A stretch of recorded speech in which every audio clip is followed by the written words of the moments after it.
Hello बच्चों, welcome to your आपका अपना चैनल लर्न अराइज। तो मेरा नाम है अतुल सिंह और आज हम लोग स्टार्ट करने वाले हैं वन शॉट रिवीजन। पूरा महाराष्ट्र बोर्ड का जो भी फिजिक्स के चैप्टर्स रहेंगे उसके वन शॉट रिवीजन हम लोग जनवरी तक खत्म कर देंगे, ठीक है ना। तो यार वैसे तो मैं एनसीईआरटी दैट इज सीबीएसई का मैं फिजिक्स पढ़ाता हूँ, लेकिन महाराष्ट्र बोर्ड का भी पढ़ाता हूँ क्योंकि मैं यार महाराष्ट्र बोर्ड से पढ़ा हुआ हूँ। मेरा जो ट्वेल्थ है वो महाराष्ट्र बोर्ड से ही है। तो इसलिए मैंने ये सोचा कि मैं महाराष्ट्र बोर्ड को ही कवर करता हूँ फिलहाल वन शॉट रिवीजन, क्योंकि सीबीएसई का यार टर्म वन टर्म टू कर दिया है उसके हिसाब से। तो सीबीएसई का भी हम देखेंगे, ठीक है ना। सीबीएसई का भी पार्ट टर्म टू के हिसाब से, टर्म टू का जो है वो हम वन शॉट रिवीजन अपलोड कर देंगे। चलो ठीक है, तो स्टार्ट करते हैं। महाराष्ट्र बोर्ड का टेक्स्ट बुक, जो फिजिक्स टेक्स्ट बुक है, सबसे चैप्टर नंबर 1 जो है वो है आपका रोटेशनल डायनामिक्स, ठीक है ना। तो बेसिकली रोटेशनल मतलब क्या है, जो भी रोटेशनल मोशन होता है ना, जो बॉडी रोटेट करेगा, तो उससे रिलेटेड क्या क्या मोशन जो भी स्टडी होंगे ना उसको हम स्टडी करेंगे इस चैप्टर में, ठीक है ना। जो भी बॉडी रोटेटिंग रहेंगे उसमें क्या क्या होगा। अब देखो यार, वन शॉट रिवीजन है तो ज्यादा डिटेल में नहीं होगा, फटाफट होगा, ठीक है। तो मैं ट्राई करूंगा कि यार 2 घंटे में आपका एक चैप्टर खत्म हो जाए, मिनिमम 2 घंटा, 2 घंटे के अंदर पूरा न्यूमेरिकल के साथ आपका चैप्टर खत्म हो जाए, ठीक है। तो इंट्रोडक्शन तो छोड़ो यार, फिर हम लोग देखते हैं कि direct characteristic of circular motion. देखो, रोटेशनल डायनेमिक्स अगर देखा जाए तो आपका जो बॉडी है वो सीधी सी बात है सर्कुलर मोशन में रहेगा, या circular motion plus linear motion में रहेगा, ठीक है। तो पहले हम सर्कुलर मोशन की थोड़ी बात कर लेते हैं। तो सर्कुलर मोशन आपको पता है कि अब अच्छा देखो, बॉडी आपका एक तो लीनियर मोशन में होता है, लीनियर मतलब स्ट्रेट मोशन जिसको हम ट्रांसलेशन मोशन भी कहते हैं, ठीक है। दूसरा है आपका सर्कुलर मोशन, बॉडी आपका सर्कुलर मोशन में रहेगा, जो कि आपको पता ही है, ठीक है ना। जैसे आपका मून रिवॉल्व करता है अर्थ रिवॉल्व करता है सन को, तो सर्कुलर मोशन, ठीक है ना। आपका घड़ी जो है टाइमिंग वो सर्कुलर मोशन में रहता है। तो लीनियर मोशन जो है आपका स्ट्रेट मोशन होता है, ये आपको मालूम है। देखो, लीनियर मोशन में कुछ अलग अलग चीजें होती हैं, जैसे आपका होता है डिस्प्लेसमेंट जिसको हम डी से डिनोट करते हैं, लीनियर डिस्प्लेसमेंट। फिर होता है उसमें वेलोसिटी, लीनियर वेलोसिटी होता है जो वी से डिनोट करते हैं। और क्या होता है, एक्सेलरेशन, लीनियर एक्सेलरेशन होता है। सिमिलरली सर्कुलर मोशन में जो है वो डिस्प्लेसमेंट होता है, बट वो एंगुलर डिस्प्लेसमेंट होता है, ठीक है, जिसको हम थीटा से डिनोट करते हैं। और इसमें जो वेलोसिटी होता है ना, एंगुलर वेलोसिटी होता है जिसको हम ओमेगा से डिनोट करते हैं। और इसमें जो एक्सेलरेशन होता है वो एंगुलर एक्सेलरेशन होता है जिसको हम अल्फा से डिनोट करते हैं, ठीक है। तो यही है वो काइनेमेटिक्स ऑफ सर्कुलर मोशन। मतलब हम लोग जो भी सर्कुलर मोशन का डिस्प्ले एंगुलर डिस्प्लेसमेंट है, ये हो गया एंगुलर डिस्प्लेसमेंट, ये हो गया एंगुलर वेलोसिटी, ये हो गया एंगुलर एक्सेलरेशन, ठीक है। तो यही सब हम देखेंगे काइनेमेटिक्स ऑफ सर्कुलर मोशन में। जैसा कि लीनियर मोशन में हमें पता है कि डिस्प्लेसमेंट डिस्प्लेसमेंट होता है ना। जो वेलोसिटी होता है लीनियर वेलोसिटी, उसको हम क्या कहते हैं, डिस्प्लेसमेंट अपॉन टाइम, सीधी सी बात है। और जो आपका लीनियर एक्सेलरेशन होता है वो क्या होता है, वेलोसिटी अपॉन टाइम, ऐसे ही होता है। सिमिलरली अगर मैं सर्कुलर मोशन की बात करूं तो डिस्प्लेसमेंट जो होता है ना वो थीटा होता है, एंगुलर डिस्प्लेसमेंट जो होता है थीटा होता है। इसको हम बेसिकली कहते हैं आर्क लेंथ अपॉन रेडियस। अब जैसे आर्क लेंथ ये कैसे हो गया, सपोज ये आपका एक सर्कुलर मोशन में है कोई ऑब्जेक्ट, तो अगर ये जो ऑब्जेक्ट है यहाँ से ओके यहाँ पे चला गया, ठीक है, अभी यहाँ पे था स्टार्टिंग में, फिर यहाँ पे चला गया, तो इस ये रेडियस से सीधी सी बात है चलेगा।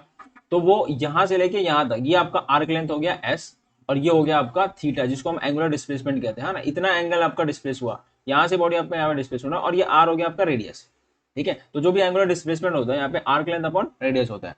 अब इधर बात करते हैं एंगुलर वेलोसिटी की। तो एंगुलर वेलोसिटी क्या होता है, simple angular angular displacement upon time. जैसे यहाँ पे डिस्प्लेसमेंट अपॉन टाइम होता है, लीनियर डिस्प्लेसमेंट अपॉन टाइम, तो वैसे यहाँ पे एंगुलर डिस्प्लेसमेंट अपॉन टाइम होगा, ठीक है ना। ओके, सो ये हो गया आपका अल्फा, अल्फा हो जाएगा आपका एंगुलर एक्सेलरेशन, जिसको लीनियर एक्सेलरेशन होता है वेलोसिटी अपॉन टाइम, वैसे होगा एंगुलर एक्सेलरेशन आपका एंगुलर वेलोसिटी अपॉन टाइम, ठीक है। ये समझा आपको। यहाँ पे कोई कंफ्यूजन, नो कंफ्यूजन। तो ये सारे जो मैंने बात किया था, ये लीनियर मोशन का बात किया और ये मैंने सर्कुलर मोशन का बात किया, ठीक है। अब देखो होता है कि आपने सुना होगा यूनिफॉर्म मोशन, ठीक है ना, यूनिफॉर्म मोशन का नाम सुना होगा, और नॉन यूनिफॉर्म मोशन का नाम सुना होगा, ठीक है। तो ये जो यूनिफॉर्म मोशन है और नॉन यूनिफॉर्म मोशन है ये भी लीनियर मोशन में आता है, ठीक है। ये किस में आता है, लीनियर मोशन में आता है, ठीक है ना। तो यूनिफॉर्म मोशन में बेसिकली क्या होता है कि जो भी मोशन रहता है बॉडी का, ठीक है ना, लीनियर मोशन, उसमें आपका वेलोसिटी जो है वो कांस्टेंट होता है, ठीक है। और नॉन यूनिफॉर्म मोशन में क्या रहेगा, वेलोसिटी कांस्टेंट नहीं रहेगा, वेलोसिटी कांस्टेंट नहीं रहता है, लीनियर वेलोसिटी कांस्टेंट नहीं रहता है। सिमिलरली सर्कुलर मोशन की एक बात की जाए, ठीक है, तो सर्कुलर मोशन में भी यूनिफॉर्म सर्कुलर मोशन रहेगा, ठीक है। इसमें यूनिफॉर्म मोशन था, और इसमें रहेगा नॉन यूनिफॉर्म सर्कुलर मोशन, ठीक है। ओके, तो जैसे इसमें वेलोसिटी लीनियर वेलोसिटी कांस्टेंट रहता है, इसमें आपका क्या कांस्टेंट रहेगा, इसमें omega that is angular velocity velocity constant रहेगा, ठीक है। मतलब ये जो बॉडी घूमेगा यहाँ से लेके यहाँ पे ऐसे सर्कुलर में घूमेगा, तो उसका omega that is angular velocity constant रहेगा, ठीक है। और इसमें एंगुलर वेलोसिटी कांस्टेंट नहीं रहेगा, ठीक है, नॉन यूनिफॉर्म सर्कुलर मोशन में।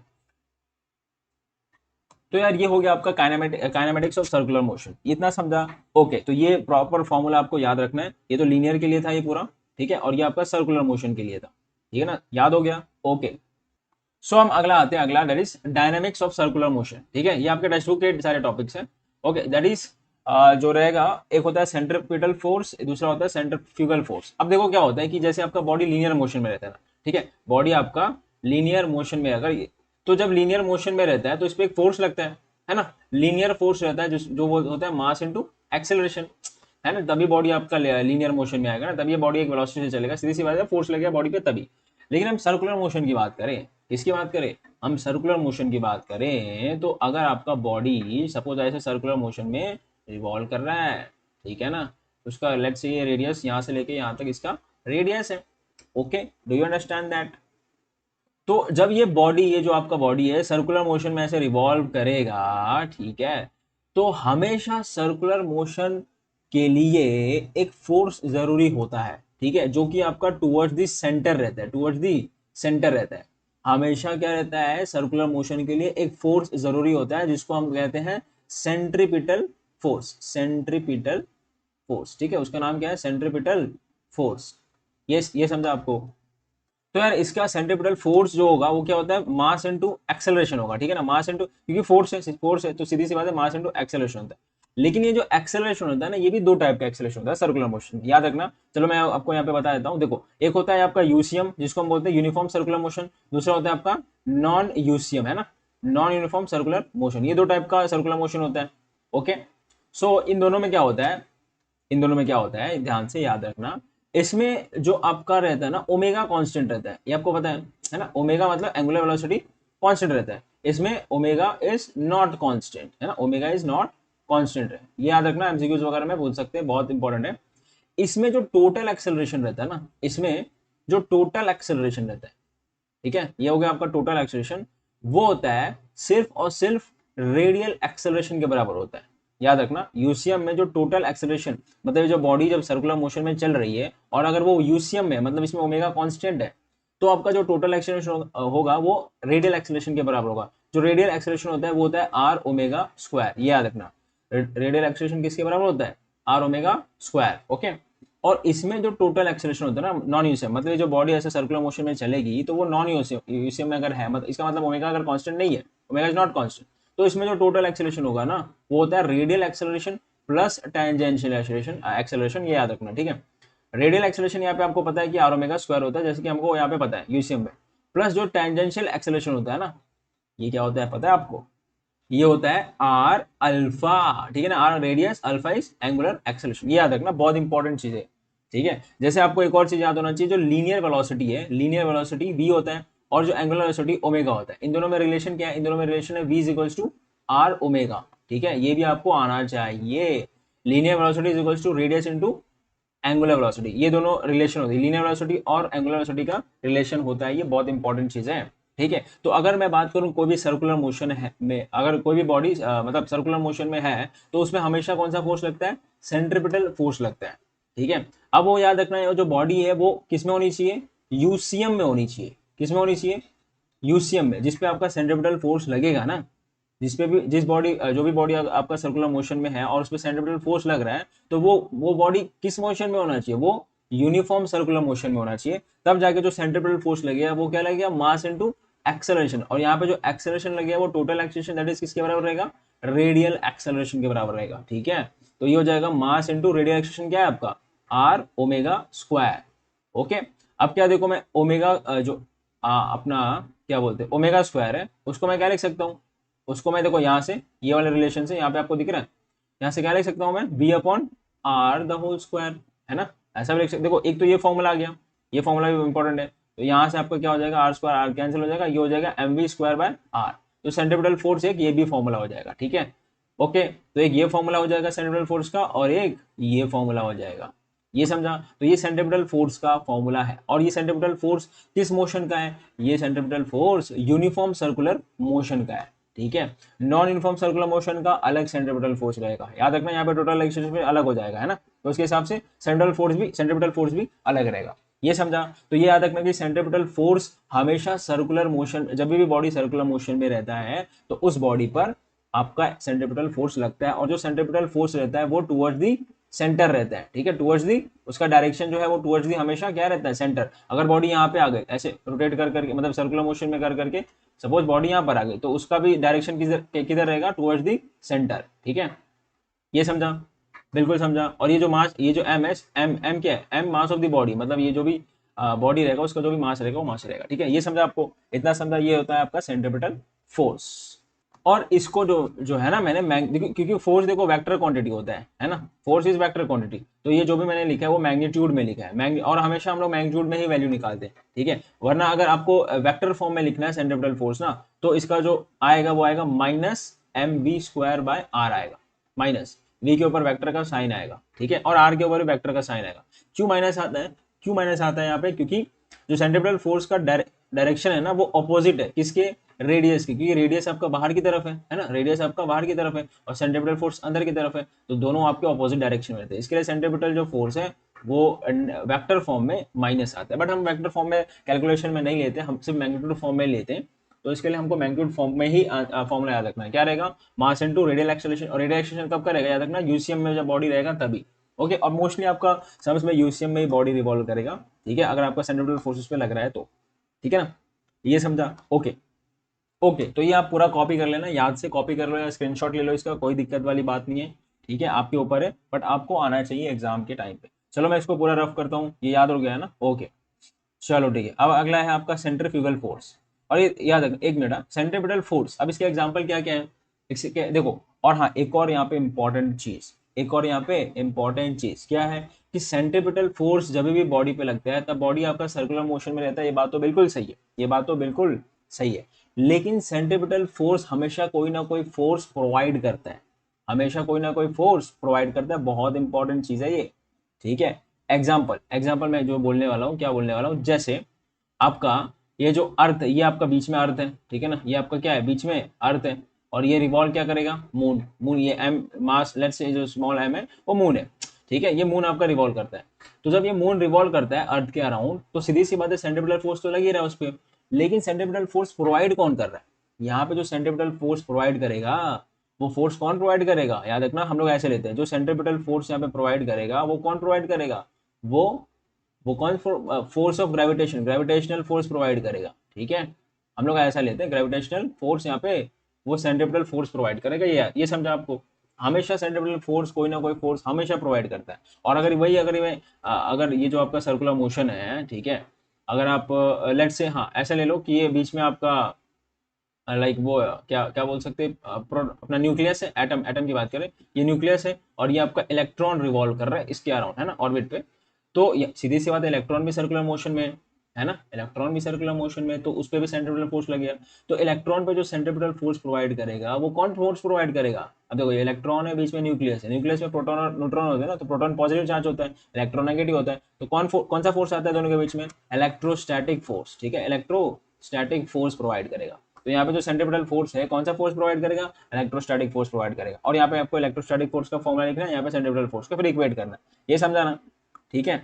और अगर वही मैं एग्जांपल ले लूँ कि सपोज ये कोई धागे से आप कोई पत्थर बांध के घुमा रहे हो, है ना, कोई धागे से आप पत्थर बांध के घुमा रहे हो, तो इसमें यहाँ पे भी सेंट्रीपिटल फोर्स लगे हैं, सीधी सी बात है, तो यहाँ पे सेंट्रीपिटल फोर्स कौन प्रोवाइड करेगा, यहाँ पे जो सेंट्रीपिटल फोर्स प्रोवाइड करेगा वो tension in the string provide करेगा, ठीक है, वो तो हमेशा याद रखना, सेंट्रीपिटल फोर्स जब भी बॉडी पे लगता है सर्कुलर मोशन में, वो हमेशा कोई ना कोई फोर्स प्रोवाइड करता है, ठीक है, फ्रिक्शन भी हो सकता है, याद रखना, फ्रिक्शन भी प्रोवाइड करता है सेंट्रीपिटल फोर्स, वो हम देखेंगे कैसे करता है, ओके, चलो ठीक है, इतना समझा, ओके।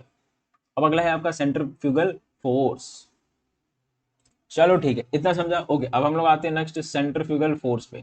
सेंट्रीफ्यूगल फोर्स देखो क्या होता है कि जो भी एक सूडो फोर्स लगता है, अगर आप मैरी गो राउंड में बैठे हो, है ना, मैरी गो राउंड आपको पता ही होगा, ठीक है ना, मैरी गो राउंड में अगर आप बैठते हो तो आपके ऊपर एक बाहर की तरफ फोर्स लगता है, या फिर आप है ना, आप सीधी सी बात है, आप पे एक बाहर की तरफ फोर्स लगता है, तो वो जो फोर्स होता है ना, उस फोर्स को हम सूडो फोर्स कहते हैं, ठीक है। अब वो फोर्स एक्चुअल में क्या है क्या नहीं है, बट हम उसको बोलते हैं कि जो ये जो सेंट्रीफ्यूगल फोर्स आप पे लगता है ना, जैसे सपोज समझ लो ये सर्कुलर मोशन में आप मैरी गो राउंड ही है ये, ठीक है ना, यहाँ पे आप बैठे हो और ये मैरी गो राउंड ऐसे ऐसे घूम रहा है, ठीक है, ये आपका यहाँ पे रेडियस, ऐसे रेडियस, ये एक सेंटर से ही घूमते हो ना, सीधी सी बात है, तो आप पे बाहर की तरफ वो फोर्स लगता है ना, आप पे एक बाहर की तरफ फोर्स लगता है, तो जो भी सेंट्रीफ्यूगल फोर्स रहता है वो बाहर की तरफ लगता है, और जो ये सेंट्रीफ्यूगल हो गया, ठीक है, सेंट्रीफ्यूगल सीएफ, और सीपी मतलब सेंट्रीपिटल फोर्स, ठीक है, सीपी मतलब सेंट्रीपिटल, और जो सेंट्रीपिटल फोर्स लगता है वो आप पे अंदर की तरफ लगता है। सीपी बोले तो सीपी मतलब सेंट्रीपिटल फोर्स, तो सेंट्रीपिटल फोर्स आप पे अंदर की तरफ लगता है, और सेंट्रीफ्यूगल फोर्स आप पे बाहर की तरफ लगता है। तो according to Newton's third law of motion, जो सेंट्रीपिटल फोर्स है वो इक्वल रहता है एंड ऑपोजिट रहता है सेंट्रीफ्यूगल फोर्स से, के बराबर।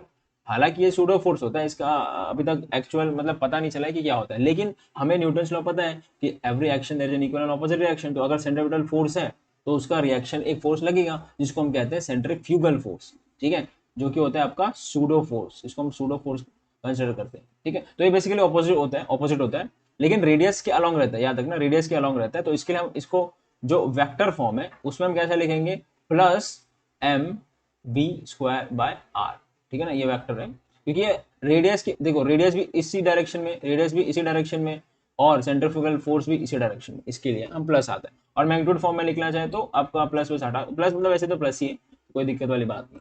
वैसे सेंट्रीपिटल फोर्स और सेंट्रीफ्यूगल फोर्स दोनों का फॉर्मूला ये रहेगा इन मैग्नीट्यूड, क्योंकि आपको पता है, क्या पता है, न्यूटन्स का थर्ड लॉ, क्योंकि हमेशा फोर्स इक्वल रहता है और अपोजिट रहता है। अपोजिट मतलब माइनस एक प्लस, एक माइनस में रहेगा दूसरा प्लस में रहेगा, लेकिन मैग्नीट्यूड तो सेम रहेगा ना, ठीक है।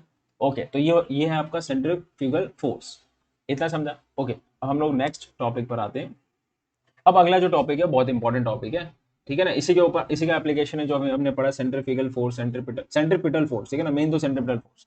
तो application of uniform circular motion, ये देखो मैंने आपको बताया था कि सेंट्रीपिटल फोर्स में जो हमने फॉर्मूला लिया है, क्या वो जो लिया है ना फॉर्मूला सेंट्रीपिटल फोर्स का, ये सीपी मतलब सेंट्रीपिटल, सीपीएफ मतलब सेंट्रीपिटल फोर्स, ठीक है, उसका जो फॉर्मूला लिया क्या लिया, M V square magnitude form में M V square by R लिया है। बट ये किस में था, यूसीएम में, है ना, याद है आपको, यूसीएम में था, क्योंकि मास इंटू एक्सेलरेशन होता है ना, तो एक्सेलरेशन यहाँ पे रेडियल एक्सेलरेशन होता है, और वो किस में होता है, यूसीएम में होता है, मैंने आपको ये बता दिया, ठीक है। तो यहाँ पे भी वही है एप्लीकेशन ऑफ यूसीएम। तो एप्लीकेशन ऑफ यूसीएम जो है हम फर्स्ट इसमें देखेंगे, vehicle along horizontal circular track, इसका मतलब जो ट्रैक है वो तो हॉरिजॉन्टल है लेकिन वो सर्कुलर है, मतलब ये सेकेंड वाला डायग्राम है ना, हॉरिजॉन्टल है बट वो सर्कुलर में। तो अगर आप देखोगे तो ये एक सर्कल का आर्क ही दिखता है, सर्कुलर मतलब इतना जो ये रोड है ये सर्कल का आर्क है, जिसका सेंटर कुछ यहाँ पर होगा, है ना, जिसका सेंटर मतलब वैसे तो बहुत अंदर होगा, हम लोग यहाँ पर लेके चलते हैं, ठीक है, जिसका सेंटर कुछ यहाँ पर होगा, सीधी सी बात है। तो ये जो गाड़ी यहाँ से आएगी या जाएगी यहाँ से गाड़ी, सीधी सी बात है वो एक सर्कुलर मोशन मतलब सर्कल के आर्क से जाएगी। इसका मतलब जो भी सर्कुलर मोशन के जो भी आपके उसमें होने वाले हैं, जो भी सर्कुलर मोशन के डायनेमिक्स है, मतलब जो भी हमने कंसेप्ट पढ़ा ना उसमें लगने वाले, सीधी सी बात है, क्योंकि सर्कल का एक आर्क से ये जा रहा है, ठीक है। तो इस गाड़ी पे क्या क्या लग सकता है, सीधी सी बात है, ये जो गाड़ी आ रहा है आपकी तरफ या जा भी सकते हैं बाहर की तरफ, ठीक है। तो इस गाड़ी पे एक तो सीधी सी बात है नॉर्मल डायरेक्शन लगेगा जो कि ऊपर की तरफ होता है, और इस गाड़ी का वेट रहेगा नीचे की तरफ, है ना, नीचे की तरफ रहेगा जो कि mg है यहाँ पर, ठीक है। और इस टायर, ये जो टायर है आपका, है ना, टायर है दोनों, इधर भी टायर है उधर भी टायर है, टायर और रोड है, उन टायर और रोड के बीच में फ्रिक्शन लग गया है ना, जिसको हम स्टैटिक फ्रिक्शनल फोर्स कहते हैं, जिसको हम क्या कहते हैं, फ्रिक्शनल फोर्स या स्टैटिक फ्रिक्शनल फोर्स। देखो फ्रिक्शनल फोर्स बोलूं या स्टैटिक फ्रिक्शनल फोर्स बोलूं, आप समझ लेना एक ही है, यहाँ पर मैं बोलूं, यहाँ पर एक ही है, ठीक है। ओके, ठीक है, फ्रिक्शनल फोर्स आप समझ गए, ये दोनों के बीच में क्या लगेगा, तो यहाँ पे तीन फोर्स लग रहा है बेसिकली। तो ओके, इसको हम आगे रिजॉल्व करते हैं, इसको आगे हम रिजॉल्व करते हैं। तो बेसिकली अगर मैं रिजॉल्व करूं, पहली बात हमें रिजॉल्व क्यों करना है ये जरा देख लेते हैं। रिजॉल्व इसके लिए करना है कि इस रोड पे ना, इस रोड पे कितना आपका स्पीड हो सकता है, कितना आपका मैक्सिमम स्पीड हो सकता है, कि आपका गाड़ी जो है ना मतलब उधर की तरफ ना जाए, क्योंकि अगर आप एक स्पीड, अगर आप फास्ट लेके आओगे गाड़ी को, है ना, एक तेज एकदम ज्यादा स्पीड से लेके आओगे तो गाड़ी सीधी सी बात है पलट सकता है उधर, है ना, गाड़ी उधर पलट सकता है, उधर जा सकता है। तो इसके लिए मैक्सिमम आप कितने स्पीड से इस टर्निंग पे लेके आओ ताकि वो सेफ स्पीड हो, है ना, ठीक है, आप आपका जो स्पीड है ना वो सेफ हो, ये समझ गए आप। ओके, तो हमें बेसिकली मैक्सिमम स्पीड निकालेंगे कि उस मैक्सिमम स्पीड कितना आ सकता है, मतलब एक फॉर्मूले के टर्म में हम निकालेंगे, सीधी सी बात है। ओके, तो ये जरा अभी देखते हैं। ओके, तो देखो यहाँ पे अभी नेक्स्ट है, आप इस गाड़ी को हम यहाँ पे ले लेते हैं। यहाँ पर इस गाड़ी पे क्या क्या लग रहा था, नीचे एक तो आपका लग रहा था mg, ऊपर की तरफ नॉर्मल रिएक्शन, और यहाँ पे क्या लग रहा था, फ्रिक्शनल फोर्स, टायर के बीच में फ्रिक्शनल फोर्स लग रहा था, ठीक है ना, फ्रिक्शन स्टैटिक फ्रिक्शनल फोर्स। तो गाड़ी पे एक और फोर्स लग गया, है ना। अब ध्यान से देखो, गाड़ी एक सर्कुलर ट्रैक से आ रहा है, मतलब सर्कुलर मोशन, है ना, सर्कुलर मोशन तो फिर आ गया इसमें, जब सर्कुलर मोशन आ गया तो कौन सा फोर्स लग गया, एक और फोर्स लग गया जो कि सेंट्रीपिटल फोर्स रहेगा, जो कि इसके इस तरफ रहेगा, है ना। वो कौन सा फोर्स रहेगा, centripetal force, CPF centripetal force, ये भी एक फोर्स लगेगा, ठीक है ना, क्योंकि एक सर्कुलर आर्क पे चल रहा है ना, तो सर्कुलर मोशन आ गया, सीधी सी बात है, ठीक है। तो गाड़ी पे एक और फोर्स लगेगा जो कि फ्रिक्शन के ही डायरेक्शन में रहेगा, वो रहेगा सेंट्रीपिटल फोर्स। आपको इसका फॉर्मूला पता ही है ना, और ऊपर आपका नॉर्मल रिएक्शन। तो यहाँ पे अगर आप देखोगे, यहाँ पे अगर आप देखोगे तो नॉर्मल रिएक्शन जो है ना वो mg को रिजॉल्व कर देगा, normal reaction is equal to mg, ये रिजॉल्व हो जाता है यहाँ पे, ठीक है, ओके, ये इतना समझा। और अच्छा, फ्रिक्शनल फोर्स का फॉर्मूला क्या होता है, फ्रिक्शनल फोर्स का अगर आपने फॉर्मूला पढ़ा होगा तो म्यू एस इंटू एन होता है ना। फ्रिक्शनल फोर्स का जो फॉर्मूला है वो होता है mu S into N. Mu आपका रहता है कोएफिशिएंट ऑफ फ्रिक्शन या coefficient of static friction, N आपका रहता है नॉर्मल रिएक्शन, जो कि ये है ऊपर वाला नॉर्मल रिएक्शन, ठीक है। ये आपका फ्रिक्शनल फोर्स का फॉर्मूला होता है। अब दूसरा अगर मैं रिजॉल्व करूं तो दूसरा रिजॉल्व क्या होगा, centripetal force is equals to frictional force, ठीक है। फ्रिक्शनल फोर्स क्योंकि सेंट्रीपिटल फोर्स के डायरेक्शन में जो, हाँ मैंने आपको क्या बोला कि सेंट्रीपिटल फोर्स हमेशा कोई ना कोई फोर्स प्रोवाइड करता है। तो इस कंडीशन में जब गाड़ी यहाँ से यहाँ पे टर्न ले रही है एक सर्कुलर मोशन में, तो यहाँ पे सेंट्रीपिटल फोर्स तो लग रहा है क्योंकि एक सर्कल के आर्क पे मोशन हो रहा है ना। तो यहाँ पे सेंट्रीपिटल फोर्स कौन प्रोवाइड करेगा, फ्रिक्शनल फोर्स प्रोवाइड करेगा, ठीक है। तो फ्रिक्शनल फोर्स जो प्रोवाइड करेगा वो आपका सेंट्रीपिटल फोर्स, जो सेंट्रीपिटल फोर्स प्रोवाइड करेगा फ्रिक्शनल फोर्स प्रोवाइड करेगा। सेंट्रीपिटल फोर्स क्या है आपका, mv²/r। m क्या है basically, mass of the car, v क्या है, वेलोसिटी ऑफ द कार। अब हम मैक्सिमम निकाल रहे हैं तो यहाँ पे मैक्सिमम लिख लेते हैं, मैक्सिमम स्पीड क्या होगा, आर आपका क्या होगा, रेडियस ऑफ दी आर्क, है ना, सीधी सी बात है। एक सर्कल, मैं रफ करता हूँ इसको, ये आपका सर्कुलर आर्क दिख रहा है ना, सर्कुलर आर्क दिख रहा है, तो इसका कुछ ना कुछ तो रेडियस होगा ही ना, ये आपका रेडियस होगा, तो रेडियस ऑफ दी वो ट्रैक रहेगा basically, radius of the circular track, okay. तो आर आपका radius of the circular track, ये सब लिख लेना आप, चाहिए तो आप बना रहे हो नोट्स, तो नोट्स आप बना लेना, ओके, वरना याद रखना, स्क्रीनशॉट ले लोगे तो आप याद रखना इसको। एफ एस क्या है बेसिकली, म्यू एस एन, ठीक है, म्यू एस एन। सो यहां से आपका मैक्सिमम स्पीड कितना आता है, maximum on a horizontal circular track कितना आता है, ये आता है, क्या आता है, ओके। अच्छा, एक और चीज, यहाँ पे जो नॉर्मल रिएक्शन है आपको पता है mg के बराबर है, ठीक है। तो यहाँ पे जो नॉर्मल रिएक्शन है इसके बदले में क्या डाल सकता हूँ, एक और चीज डाल देता हूँ, म्यू एस mg, ठीक है। नॉर्मल रिएक्शन mg के बराबर है ना यहाँ पे देखो। सो यहाँ पे मैं हो गया म्यू एस, देखो एम एम एम कैंसिल हो जाएगा ना, यहाँ से एम, यहाँ से एम कैंसिल हो जाएगा, तो ये हो जाएगा म्यू एस आर जी हो जाएगा, ठीक है। Mu S is coefficient of friction बोलो या कोएफिशिएंट ऑफ स्टैटिक फ्रिक्शन बोलो, ये याद रखना, ये मैंने आपको यहाँ पे बताया, ठीक है। So therefore maximum safe speed जो रहेगा ना और हॉरिजॉन्टल सर्कुलर ट्रैक वो रहेगा म्यू एस आर जी, ठीक है। ये बहुत इंपॉर्टेंट, बहुत ज्यादा इंपॉर्टेंट फॉर्मूला है, बहुत ज्यादा इंपॉर्टेंट, ठीक है ना। वी मैक्स कितना है, ये है आपका maximum speed on horizontal circular track, horizontal, और क्योंकि अभी वो बैंक्ड नहीं है ना, तो हॉरिजॉन्टल सर्कुलर ट्रैक है, ये समझा। तो ये आप डेरिवेशन ऐसे निकाल सकते हो। और म्यू एस आपका क्या है, कोएफिशिएंट ऑफ स्टैटिक फ्रिक्शन या कोएफिशिएंट ऑफ फ्रिक्शन भी हो सकता है, होगा, ठीक है ना, दोनों में से कुछ भी बोलो। आर क्या है, radius of the track, circular track. G क्या है, एक्सेलरेशन ड्यू टू ग्रेविटी। इतना समझा। तो देखो यार, मैं बहुत ज़्यादा मेहनत कर रहा हूँ यार, वीडियो बहुत शेयर करना, जितने भी आपके फ्रेंड सर्कल में जितने भी फ्रेंड्स हैं जिनको ज़रूरत है इस वीडियो की, उनसे आप शेयर करना पूरा ग्रुप में, जो भी आपका व्हाट्सएप ग्रुप रहेगा ना फ्रेंड्स का, ठीक है, व्हाट्सएप ग्रुप, ठीक है, उसमें आप शेयर कर लेना, ठीक है ना, प्लीज़ आप शेयर करना, ठीक है। मैं आपका पूरा जो जितने भी 16 के 16 चैप्टर है, ठीक है, वो पूरा मैं आपको करा दूंगा। देखो डिलीटेड सिलेबस नहीं कराऊंगा, जो भी है चैप्टर में वही कराऊंगा, ठीक है। तो ये हो गया यहाँ पे इसका डेरिवेशन, ओके। अगर अगर लेकिन अगर मुझे इससे ज्यादा स्पीड करना हो, मतलब सपोज कि इसका जो स्पीड है ना, लेट से स्पीड लिमिट बहुत ज्यादा कम रहेगा, 20 मीटर पर सेकंड के हिसाब से रहेगा, ठीक है। लेकिन यहाँ 20 मीटर पर सेकंड के हिसाब से अगर इस ऐसे सर्कुलर ट्रैक रहे तो आप पे उधर बहुत ट्रैफिक लग जाएगा, बहुत ज्यादा गड़बड़ होगा, है ना, क्योंकि स्पीड से जाएगा नहीं घर तो बहुत ज्यादा ट्रैफिक वगैरह लग जाएगा। और प्लस ये अगर हाईवे वगैरह जैसा कुछ चीजें है तो और भी ज्यादा ट्रैफिक लग जाएगा, तो बहुत प्रॉब्लम होगी। तो इसके लिए मुझे थोड़ा स्पीड लिमिट ज्यादा करना पड़ेगा इस रोड पर, क्योंकि स्पीड लिमिट आपको पता चलेगा ना मैक्सिमम कितना है, कितना है, under root of mu S R G, ये आपका स्पीड लिमिट है। तो अगर मुझे स्पीड लिमिट इसका ज्यादा करना है तो मैं क्या करूंगा, जो रोड है ना, रोड, अब देखो जो स्पीड है ना किस पे डिपेंड करता है, एक तो फ्रिक्शन, एक कोएफिशिएंट ऑफ स्टैटिक फ्रिक्शन मतलब फ्रिक्शन पे डिपेंड करता है ना, ठीक है। और दूसरे आपका R, that is radius of the circular track. तो यार रेडियस आप कितना ही बढ़ा पाओगे, रेडियस आप कितना ज्यादा बढ़ा पाओगे, है ना, मैक्सिमम टू मैक्सिमम बढ़ा पाओगे।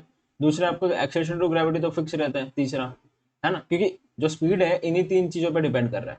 मैक्सिमम स्पीड है किस पे डिपेंड कर रहा है, किस पे, मैक्सिमम जो स्पीड है, मतलब जो स्पीड है वो किस पे डिपेंड करेगा, under root of mu S R G.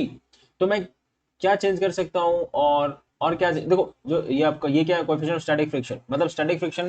देखो मैं आपको बता दिया कि रेडियस जो है हम कितना ही बढ़ा सकते हैं, ज्यादा से ज्यादा मतलब कितना करेंगे, उतना ज्यादा से ज्यादा तो कर नहीं सकते क्योंकि इस पर डिपेंड करेंगे। रेडियस ज्यादा कर दो, आप बोलोगे यार रेडियस जो सर्कुलर ट्रैक है उसका रेडियस ज्यादा कर दो, रेडियस ज्यादा कर दो, मतलब ऐसा ऐसा रोड हो जाएगा, रोड ऐसा कुछ बनेगा। और ऐसे रोड पे अगर टर्निंग आप लोगे यार तब तो और ज्यादा प्रॉब्लम होगी, है ना। ऐसे रोड पे सोचो आप टर्निंग ले रहे हो तो रेडियस इसका ज्यादा हो गया, ज्यादा हो गया कि कम हो गया, सॉरी सॉरी कम हो गया ना रेडियस, ओ सॉरी इसका रेडियस तो कम हो गया, ज्यादा हो गया मतलब कुछ ऐसा ऐसा ऐसा ऐसा रोड जाएगा ना, रेडियस उसका फिर बहुत ज्यादा होगा, है ना, बहुत ज्यादा होगा रेडियस, है ना। ये इसका तो रेडियस कम है, तो रेडियस कम हो जाएगा तो यार मैक्सिमम स्पीड भी आपका कम हो जाएगा, सीधी सी बात है ना। तो और ये जो म्यू एस है, म्यू एस बेसिकली क्या है, फ्रिक्शन, फ्रिक्शन किसके बीच का है, टायर और रोड के बीच का। तो अगर फ्रिक्शन भी बढ़ा दोगे तो सीधी सी बात है टायर भी वायर भी फट सकता है, सब गड़बड़ हो सकते हैं, मतलब इन तीनों पे डिपेंड करता है। लेकिन इन तीनों अगर ये सॉरी जी तो आपका सीधी सी बात है कांस्टेंट ही रहेगा, 9.8 मीटर पर सेकंड ही रहेगा, उसको आप नहीं बढ़ा सकते। लेकिन म्यू एस आर को भी मतलब एक लिमिट तक ही कर सकते हो, उससे ज्यादा नहीं।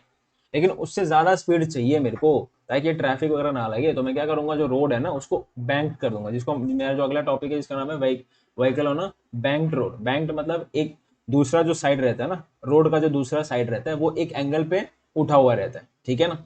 आप देख सकते हो ये इमेज में, ठीक है ना, एक साइड पे हॉरिजॉन्टल है, दूसरे साइड पे उठा हुआ है, थोड़ा बैंड है, एक एंगल पे बैंक्ड है, ठीक है, इसको हम बोलेंगे vehicle on a bank road. तो इसमें आप देखते हैं कि मैक्सिमम स्पीड कितना आता है, इसका भी डेरिवेशन है, डेरिवेशन बहुत ज्यादा इंपॉर्टेंट रहेगा, याद रखना बोर्ड पॉइंट ऑफ व्यू से, ठीक है। तो मैक्सिमम स्पीड कितना आएगा और मिनिमम स्पीड भी उसी साथ में हम देख लेंगे कि मिनिमम स्पीड भी इसमें कितना आएगा, ठीक है। ओके, तो चलो इसका डेरिवेशन शुरू करते हैं। तो हम डेरिवेशन करने के लिए कुछ नहीं करेंगे, जो भी आपका व्हीकल है ना बैंक रोड पे चल रहा है, तो आप देखोगे कि एक ऐसा ये आपका बैंक रोड है और ये आपका हॉरिजॉन्टल रोड था पहले, है ना। ये आपका एंगल ऑफ बैंकिंग किया हुआ है यहाँ पे, ओके। तो इस गाड़ी पे, जो गाड़ी यहाँ पे चल रहा है, इस पे क्या क्या लगेगा, एक तो नॉर्मल रिएक्शन जो लगेगा वो ऐसे लगेगा, है ना, नॉर्मल रिएक्शन ऐसे लगेगा गाड़ी पर। और गाड़ी का जो एम है वो नीचे की तरफ लगेगा, ठीक है, गाड़ी पे जो एम है वो नीचे की तरफ लगेगा। और फ्रिक्शन और टायर और इसके बीच में लगेगा, टायर और रोड के बीच में, मतलब ऐसे लगे, इस डायरेक्शन में लगेगा फ्रिक्शन, इस डायरेक्शन में लगेगा, जिसको हम एफ एस कह सकते हैं, स्टैटिक फ्रिक्शन। और जो आपका सेंट्रीफ्यूगल फोर्स लगेगा ना, इस बार वो सेंट्रीफ्यूगल फोर्स ऐसे लगेगा, क्योंकि आपका रोड उठ गया है ना, यहाँ पे बैंड हो गया है, तो आपका जो सेंट्रीपिटल फोर्स और फ्रिक्शन फोर्स दोनों के बीच में एक एंगल रहेगा, तो ये आपका रहेगा सेंट्रीपिटल फोर्स। तो इस बार जो सेंट्रीपिटल फोर्स प्रोवाइड करेगा ना, वो सिर्फ फ्रिक्शनल फोर्स प्रोवाइड नहीं करेगा, वो क्या करेगा अभी हम आगे देखते हैं, इतना समझा। तो चलो हम इसको देखते हैं, इसमें मैक्सिमम स्पीड कितना आएगा और कैसे रिजॉल्व होगा। तो देखो यहाँ पे आपका रिजॉल्व किया हुआ है, ठीक है ना। ओके, तो पहले मैं मैक्सिमम स्पीड निकाल लेता हूँ क्या आएगा, फिर मिनिमम स्पीड भी हम देख लेंगे कि क्या आएगा। ओके, तो इस पे आपका जो फ्रिक्शनल फोर्स है वो इस डायरेक्शन में लगेगा, ओके। वो किस डायरेक्शन में लगेगा, वैसे तो टायर के बीच में लगेगा, लेकिन मैं यहाँ पर ही ले लेता हूँ, ठीक है।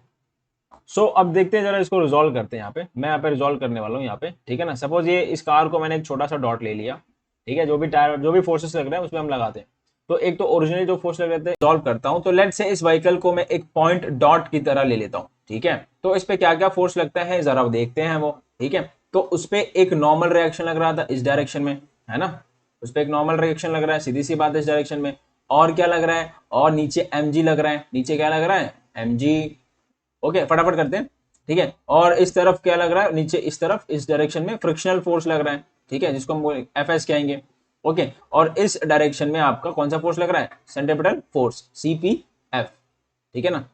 तो बेसिकली जो आपका रोड है, रोड कैसा है, अगर मैं रोड की बात करूं तो रोड कुछ ऐसा है ना, ऐसे इंक्लाइंड में, एक मिनट, ऐसे इंक्लाइंड में, ऐसे आपका इंक्लाइंड में है रोड आपका, ठीक है। सो ये है आपका हॉरिजॉन्टल, ऐसे कुछ इंक्लाइंड में, और ये आपका है थीटा एंगल, है ना। तो जब ये थीटा है तो बाय ऑल्टरनेट एंगल जेड, ये जेड बनता है ना, तो ये भी थीटा हो जाएगा, सिंपल, है ना। तो अब देखो, अब क्या होता है कि रेजोल्यूशन ऑफ वेक्टर, मैंने आपको, अगर आप जानते हो, ठीक है, रेजोल्यूशन ऑफ वेक्टर, सपोज आपका एक वेक्टर ऐसे, ठीक है, लेट्स से ये एन वेक्टर ही है, तो अगर आपको रिजॉल्व करना है एन वेक्टर, एन मतलब नॉर्मल डायरेक्शन का वेक्टर है, तो रिजॉल्व करना है तो आप 90 डिग्री में ऐसे रिजॉल्व करते हो, ऐसे 90 डिग्री में इसको रिजॉल्व करते हो। तो अगर यहाँ पे ये थीटा है, ठीक है, अगर ये वाले कंपोनेंट से, ये वाले एन के कंपोनेंट से ये इस पर थीटा है, तो ये हो जाता है आपका एन कॉस थीटा, ठीक है। और ये क्या हो जाएगा, एन साइन थीटा, ठीक है ना। तो ये रिजोल्यूशन ऑफ वेक्टर होता है। तो वैसे जो भी वेक्टर है, यहाँ पे दो वेक्टर को हम रिजॉल्व करेंगे, एक तो नॉर्मल रिएक्शन, दूसरा फ्रिक्शनल फोर्स, ठीक है, स्टार्टिंग फ्रिक्शन फोर्स को हम रिजॉल्व करेंगे यहाँ पे। चलो ठीक है, रिजॉल्व करते हैं, इसको मैं जरा रफ कर दूं, ठीक है ना। तो इस डायग्राम में ही हमको रिजॉल्व करना है, तो डायग्राम में रिजॉल्व करने के लिए मैं क्या करता हूँ, मैं एक दूसरा पेन ले लेता हूँ, तो रिजॉल्व करते हैं, तो n को अगर मैं रिजॉल्व करूं तो एक तो ऊपर की डायरेक्शन में आएगा, ठीक है, और दूसरा इस डायरेक्शन में आएगा, दूसरा इस डायरेक्शन में आएगा, ठीक है। सो ये हो जाएगा, ये देखो ये थीटा है तो ये भी थीटा हो जाएगा बाय ज्योमेट्री, तो ये हो जाएगा आपका n cos थीटा, ठीक है, और ये हो जाएगा आपका n sin theta. Do you understand that? Okay.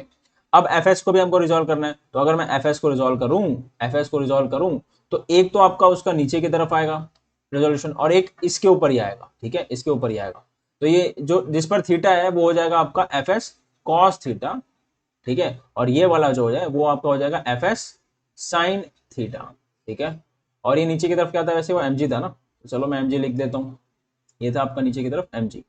तो आप देखोगे यहाँ पे रेजोल्यूशन के हिसाब से, सो फर्स्ट आप रेजोल्यूशन देखोगे, देयरफॉर आपका इसमें बैलेंस क्या हो रहा है, एक तो n cos थीटा जो है वो अब क्या बैलेंस कर रहा है, n cos थीटा ऊपर की तरफ है ना, वो नीचे वाले दोनों को बैलेंस कर रहा है, इसका मतलब mg plus fs sin theta को वो बैलेंस कर रहा है। तो यहां से मैं इसको ऐसा भी लिख सकता हूँ, therefore mg is equals to क्या लिख सकता हूं मैं, n cos theta minus fs sin theta, ठीक है, इतना समझा, ये इक्वेशन नंबर 1 हो गया। अब फटाफट करते हैं, और फटाफट दूसरा क्या बैलेंस कर रहा है, सेंट्रीपिटल फोर्स जो है, सेंट्रीपिटल फोर्स कौन प्रोवाइड कर रहा है इस कंडीशन में, इस कंडीशन में n का कंपोनेंट जो कि n sin theta plus fs cos theta, f का कंपोनेंट मतलब फ्रिक्शनल फोर्स का कंपोनेंट, ये दोनों यहाँ पे सेंट्रीपिटल फोर्स प्रोवाइड कर रहे हैं, ठीक है। सो सेंट्रीपिटल फोर्स क्या हो जाता है, mv square bye r, r आपका क्या रहेगा, रेडियस ऑफ द रोड रहेगा, radius of the circular track, m रहेगा mass of the vehicle, v रहेगा वेलोसिटी ऑफ द व्हीकल, ठीक है ना। अब ये हमको फाइंड करना है, वेलोसिटी हमको फाइंड करना है कि मैक्सिमम वेलोसिटी कितना होगा, तो ये हो जाएगा n sin theta plus fs cos theta, ठीक है। सो ये इक्वेशन नंबर 2। अब आपको क्या करना है कि डिवाइड करना है, नेक्स्ट स्टेप क्या रहेगा, डिवाइड 2/1, आप 2 को 1 से डिवाइड करोगे तो ये ऐसा कुछ होगा, mv square by R upon upon mg, ठीक है। तो mv स्क्वायर बाय आर जो है आपका बेसिकली उसका क्या था, n sin theta plus fs cos theta. Do you understand that? Okay. Do you understand that? So ये हो जाएगा n cos theta minus fs sin theta. ये mg का हो गया ना, ठीक है, डिवाइड 1/2 किया, 2/1 किया हूं मैं। सो एक और चीज, fs क्या है, basically frictional static frictional force या फ्रिक्शन फोर्स, उसका फॉर्मूला आपको पता है, coefficient of friction into normal direction. तो ये फॉर्मूला आपको याद रखना है क्योंकि ये फॉर्मूला यहाँ पे अप्लाई होने वाला है, ठीक है ना, क्योंकि इसमें fs है। अब यहाँ पे देखो मास मास कैंसिल हो जाएगा, तो इसको मैं ऐसा भी लिख सकता हूँ, कैसे लिख सकता हूँ, इसको मैं V square upon R G. देखो हम निकाल क्या रहे हैं, हम मैक्सिमम वेलोसिटी निकाल रहे हैं, तो ये वी मतलब हम लोग ये जो वी है ना उसी का इक्वेशन निकाल रहे हैं, मैक्सिमम वी मैक्सिमम निकाल रहे हैं, तो मैं मैक्स यहाँ पे लिख देता हूँ, कोई दिक्कत वाली बात नहीं है। सो ये हो जाएगा एन साइन थीटा। अब एफ एस क्या है, बेसिकली एफ एस को क्या मैं म्यू एस एन लिख सकता हूँ कॉस थीटा, ठीक है ना, upon upon N cos theta minus F S को मैं क्या लिख सकता हूँ, mu S N sine theta. अब देखो अगला जो स्टेप है ना, अगले स्टेप में क्या करूंगा मैं, कॉस थीटा ऊपर नीचे डिवाइड करूंगा, इधर भी कॉस थीटा डिवाइड करूंगा और इधर भी कॉस थीटा डिवाइड करूंगा, दोनों ऊपर वाले और नीचे, न्यूमरेटर और डिनोमिनेटर में, ठीक है। तो चलो नेक्स्ट स्टेप करते हैं अभी। ओके, सो ये जो अगला स्टेप रहेगा, देयरफॉर हम क्या निकाल रहे हैं, maximum velocity on a banked, अपना बैंक्ड, ठीक है, कर्व्ड रोड, ठीक है, सर्कुलर रोड। सो नीचे क्या था, V square upon R G is equals to क्या था एन। अब देखो ये फर्स्ट, अब पहले साइन थीटा कॉस थीटा से डिवाइड कर लेते हैं, तो हो जाएगा एन, सॉरी ये साइन था ना, एक मिनट जरा इसको इरेज कर दिया जाए फटाफट। So erasing erasing erasing and pen. So ये था एन साइन थीटा, मैंने क्या बोला था, कॉस थीटा से हमको डिवाइड करना है, ठीक है, बीच में आपका प्लस है, तो ये क्या है, एक मिनट ये आ गया mu S N cos theta upon cos theta, ठीक है। So mu S N cos theta upon cos theta, ठीक है ना। सो अपॉन, क्योंकि मैंने बोला नीचे ऊपर दोनों करना है, N cos theta upon cos theta, ठीक है। अरे यार मेरे को इतना लिखने की जरूरत नहीं थी, मैं डायरेक्ट कॉस कैंसिल, ठीक है चलो लिख दिया, कोई बात नहीं, आपके लिए लिखा हूं मैं, ठीक है, क्योंकि आपको इजीली समझ में आ जाए। Minus minus mu S N, अगला क्या है, sine theta upon cos theta, sine theta upon cos theta, ठीक है, इतना समझा। तो ये वन हो गया और यहाँ पे ये वन हो गया, तो ये क्या बचेगा, यहाँ पे बचता है N tan theta, tan theta plus mu S N, है ना, mu S N, mu S आपका क्या है, कोएफिशिएंट ऑफ स्टैटिक फ्रिक्शन, ये हो जाएगा N minus mu S N tan theta, है ना, इतना समझा। अब देखो, अब अगला स्टेप क्या करता हूँ मैं, V square upon R G, ये मैक्सिमम है, ओके, दोनों में n ऊपर नीचे n कॉमन लेके कैंसिल कर दूं, सीधी सी बात है, ऊपर नीचे n लेके कैंसिल हो जाएगा तो क्या बचेगा, डायरेक्ट कैंसिलेशन के बाद लिखता हूँ tan theta plus 1 upon 1 minus mu S tan theta. N N देखो कैंसिल हो गया, ऊपर भी आप n कॉमन ले लो, नीचे भी n कॉमन ले लो। सो इस चीज को मैं ऐसा भी लिख सकता हूँ 1 plus tan theta upon 1 minus 1 minus, तो यहाँ पे देखो, यहाँ पे एक्चुअली म्यू एस आएगा ना, यहाँ पे म्यू एस तो मैं लिखना भूल गया, म्यू एस क्योंकि एन एन कॉमन लिया आपने, म्यू एस तो यहाँ पे बचा हुआ है, ठीक है। तो यहाँ पे ये भी क्या आएगा, म्यू एस आएगा, ठीक है, mu S plus tan theta 1 minus mu S into tan theta, ठीक है। तो जो आपका वी स्क्वायर मिलता है मैक्सिमम, वी स्क्वायर मैक्सिमम जो मिलेगा वो आपका रहेगा, वो क्या रहेगा, वो रहेगा आर जी, ठीक है, ब्रैकेट में mu S plus tan theta upon 1 minus mu S dot dot मतलब इनटू इनटू टैन थीटा, ठीक है। सो देयरफॉर जो मैक्सिमम वेलोसिटी मिलेगा, मैक्सिमम वेलोसिटी क्या मिलेगा, क्या मिलेगा, मैक्सिमम वेलोसिटी जो मिलेगा वो मिलेगा under root R G, R is radius of the circular track, ठीक है, बैंक का जो सर्कुलर ट्रैक जो रहेगा, जी आपका acceleration due to gravity, mu S आपका क्या है, coefficient of static friction between tyre and road, ठीक है, प्लस टैन थीटा, थीटा आपका रहेगा एंगल ऑफ बैंकिंग, यहाँ पे थीटा जो रहेगा एंगल ऑफ बैंकिंग रहेगा, 1 minus mu S tan theta. तो ये आपका maximum maximum speed on a banked road, ठीक है ना, बैंक्ड सर्कुलर ट्रैक या बैंक्ड अपना कर्व्ड रोड, ठीक है। तो ये आपका मैक्सिमम स्पीड मिलता है, इतना समझा। अब देखो ये जो थीटा है ना, थीटा थीटा क्या होता है, ये जो थीटा है यहाँ पे, ये थीटा है ना, ये आपका एंगल ऑफ बैंकिंग होता है, ये जो थीटा है इसको हम क्या कहते हैं, एंगल ऑफ बैंकिंग, ये भी आपको याद रखना है कि कितने एंगल पर वो जो रोड है वो कितने एंगल पे बैंक्ड रहेगा, ठीक है, एंगल ऑफ बैंकिंग, ओके, ये समझा आपको पक्का, ओके, तो ये आपको याद रखना है, ठीक है, एक मिनट, हाँ ये आपको याद रखना है। सो ये हो गया आपका एंगल ऑफ बैंकिंग थीटा यहाँ पे, तो ये हो गया मैक्सिमम स्पीड जो रहेगा। मिनिमम स्पीड क्या आएगा, मिनिमम स्पीड आप लिख सकते हो, तो जो मिनिमम स्पीड आता है वी मिनिमम, ठीक है, जो मिनिमम स्पीड आएगा, कुछ नहीं, जो मैक्सिमम स्पीड है ना, उसमें आपको क्या करना पड़ेगा, अरे ब्रैकेट यहाँ पे क्लोज नहीं किया क्या, उसमें आपको म्यू एस माइनस, ऊपर आपका माइनस आएगा माइनस टेन थीटा अपॉन 1, नीचे आपका प्लस आएगा, बस और कुछ फर्क नहीं है, ठीक है, जो आपने मैक्सिमम स्पीड निकाला, ठीक है। सिमिलरली जो मिनिमम स्पीड है उसमें ऊपर माइनस नीचे प्लस है और कुछ नहीं है, यहाँ पे ऊपर प्लस नीचे माइनस, यहाँ पे ऊपर माइनस नीचे प्लस, यही है, ठीक है। तो ये समझा फॉर्मूला, ये आपको फॉर्मूला समझ गया, इसके ऊपर हम न्यूमेरिकल एक देखते हैं, ठीक है। तो वेरी वेरी इंपॉर्टेंट चीज है, ये याद रखना। न्यूमेरिकल देखने से पहले एक और इंपॉर्टेंट चीज जान लेते हैं इसका ही, ठीक है। तो यहाँ तक मैं रफ करता हूँ ये पूरा फिलहाल, ठीक है, पूरा मैं रफ करता हूँ। तो जो हमने मैक्सिमम स्पीड देखा, ठीक है, क्या आया फटाफट देखते जरा, वी मैक्सिमम देखा under root of R G mu S plus tan theta upon upon 1 minus mu S into tan theta, ठीक है।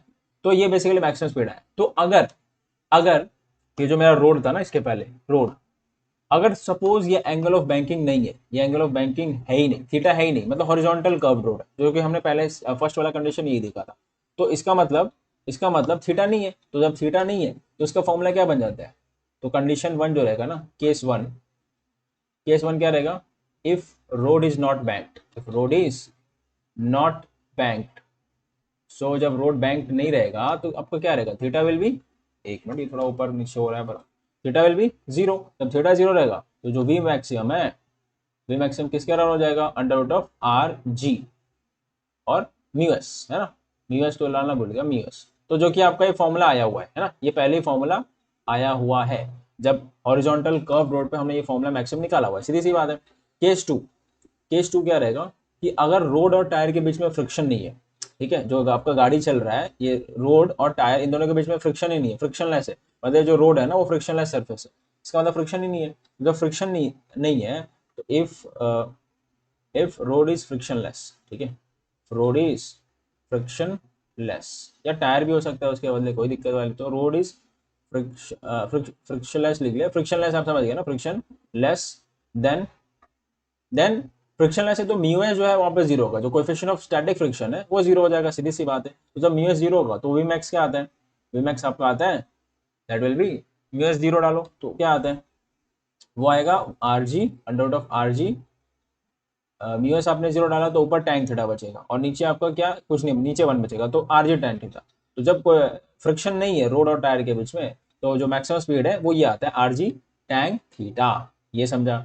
अब इसको हम एक और नाम देते हैं, इसको हम ऑप्टिमम स्पीड भी कहते हैं। इसको हम क्या कहते हैं, ऑप्टिमम स्पीड या optimum velocity, optimum speed of vehicle. Okay, मतलब इतने व्हीकल से अगर चलेगा, इतने स्पीड से अगर व्हीकल चलेगा तो फ्रिक्शन की भी कोई ज़रूरत नहीं है। ठीक है ना, टायर और रोड के बीच में फ्रिक्शन की भी कोई ज़रूरत नहीं अगर स्पीड, इतने स्पीड से चलेगा व्हीकल तो। ठीक है, अब यहीं से अगर आप स्क्वायरिंग करते हो तो वी स्क्वायर, यहाँ से आप एंगल ऑफ बैंकिंग में निकाल सकते हो, V square by R G equal to tan theta हो जाएगा, है ना, taking square on both side. So therefore angle of banking या थीटा यहाँ से क्या होगा, वो हो जाएगा tan inverse V square upon R G. अरे ये समझा, अरे बिल्कुल समझा, है कि नहीं। ठीक है, सो ये हो गया आपका थीटा। ओके, तो ये होगा आपका एंगल ऑफ बैंकिंग। ठीक है, इतना समझा। तो आपको अगर क्वेश्चन में आएगा तो ये आप फाइंड कर सकोगे। ठीक है ना, तो ये आपको तीनों फॉर्मूला बहुत इंपॉर्टेंट है। एक तो ये जब बैंक रहेगा तो मैक्सिमम स्पीड इतना आता है, ठीक है, और मिनिमम स्पीड आपको पता ही है। ठीक है, इधर ऊपर माइनस आ जाएगा, नीचे प्लस आ जाएगा मिनिमम स्पीड में। और ये कंडीशन कब है, जब रोड बैंक नहीं है, थीटा 0 है, तब आपका ये स्पीड आता है, अपना व्हीकल का मैक्सिमम स्पीड आता है। जब फ्रिक्शनलेस सरफेस है, ठीक है, टायर और बीच मतलब यूएस अगर 0 है तो आपका मैक्सिमम स्पीड ही आता है, और इससे आपका एंगल ऑफ बैंकिंग। और ये जो स्पीड है आपका, इसको हम ऑप्टिमम स्पीड भी कहते हैं ऑफ व्हीकल। ठीक है, ये समझा, ये बहुत ज्यादा इंपॉर्टेंट है। तो अभी क्वेश्चंस कर लेते हैं। सो इस क्वेश्चन में, ये आपका टेक्स्ट बुक का ही क्वेश्चन है, क्वेश्चन नंबर 14। ठीक है ना, टेक्स्ट बुक का जो टेक्सुअल पीछे का क्वेश्चन होता है, जैसे बोला part of the racing track which to be design for radius of the curvature 72 metre. मतलब जो रोड है उसका जो रेडियस ऑफ कर्वेचर रहेगा 72 मीटर का रहेगा, सीधी सी बात है। We are not recommending the vehicles to drive faster than, मतलब इतना स्पीड से ज्यादा आप उस कर्व रोड पे आप नहीं चला सकते। तो स्पीड कितना, मैक्सिमम स्पीड आप बोल सकते हो कि 201 किलोमीटर, 216 किलोमीटर पर आवर। ठीक है, इसको आप सेकंड में कर दो, मीटर पर सेकंड में कर दो, क्योंकि आपका हमेशा ऐसा यूनिट होना जरूरी है। जो भी आप न्यूमेरिकल कर रहे हो ना, उसमें ऐसा यूनिट, ठीक है, ऐसा एमकेएस सिस्टम में रखा करो, एमकेएस यूनिट में रखा करो। ठीक है, तो ये एमकेएस सिस्टम में नहीं है, तो मीटर पर सेकंड आपका एमकेएस सिस्टम होगा। ठीक है, सो 216 इंटू किलोमीटर का मीटर में 10⁻³ हो जाएगा, मतलब 1000 हो जाएगा। और पर हार को सेकंड में कैसे करोगे, पर 1 हार है ना, तो 1 हार को 1 हार 60 इंटू 60 होता है। ठीक है ना, सो ये हो जाएगा 36 इंटू 3600 हो जाएगा। ठीक है, सो ये हो जाएगा आपका 216 इंटू 10⁻³ और नीचे आप ऐसा लिख सकते हो 36 इंटू 10⁻², है ना। 3600 को 10⁻² मैंने लिख दिया, और ये 2 ऊपर जाएगा तो मतलब ये यहाँ पे फिर 1 बचेगा, सिर्फ 10 बचेगा।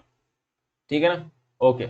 अब ये आपको इसको डिवाइड करना है, तो जब इसको डिवाइड करेंगे तो ये अराउंड 6 जा आता है। ठीक है, 6 जा 36 1 जा 36 6 जा, सो 6 इंटू 10 60 मीटर पर सेकेंड। मतलब जब स्पीड है वो आपका मीटर पर सेकंड में 60 मीटर पर। विथ वॉट, अगला क्वेश्चन क्या है कि with what angle should the road be tilted, मतलब एंगल ऑफ बैंकिंग पूछा है, सीधी सी बात है, थीटा पूछा है। अगला क्वेश्चन क्या है, at what height will its outer edge be with respect to the, अच्छा, मतलब जो रोड आपका ऐसा हॉरिजॉन्टल रहता है ना, हॉरिजॉन्टल, तो एक तो एज ये है, दूसरा एज ये है। ठीक है ना, दूसरा एज ये, तो पहला जो एज है और ये दूसरा एज है, तो दूसरा एज को आपको कितने हाइट पर ऊपर रखना पड़ेगा, मतलब कितने हाइट पर ऊपर यहाँ पर लेके जाना पड़ेगा, है ना। एंगल ऑफ बैंकिंग ऐसा होता है ना। ठीक है, तो ये हॉरिजॉन्टल रोड ऐसा आपको, मतलब ये कितने हाइट पर, आपको एज भी पूछा है, ये हाइट भी पूछा है, और ये आगे क्या दिया है, with respect to if the track is 10 metre wide, मतलब ये जो ट्रैक है ना, ये ट्रैक ये कितना मीटर वाइड है, ये 10 मीटर, ये 10 मीटर का ट्रैक है। ठीक है, ये समझा क्वेश्चन। तो एच भी यहाँ पे पूछा है कि कितने एलिवेशन होगा सेकंड एज का, सेकंड एज है उसका कितना एलिवेशन होगा। सिंपल है, आपको फॉर्मूला आपको पता है, एक तो मैंने आपको बताया ना, एंगल ऑफ बैंकिंग कैसे निकालते हैं, angle of banking is nothing but tan inverse V square upon R जी। तो बस ले लो, है ना। सो इसमें आप फॉर्मूला में डालना, सब्स्टिट्यूट करना, मिल जाएगा। और एक और बात, ठीक है, एक और इंपॉर्टेंट बात, यहाँ पे आपका अंदर जो भी वैल्यू डालोगे ना, तो यहाँ पे कुछ ना कुछ वैल्यू आएगा। सपोज 5 आता है, ठीक है, तो tan इनवर्स 5 आप कैसे फाइंड करोगे, ये कितना डिग्री आता है।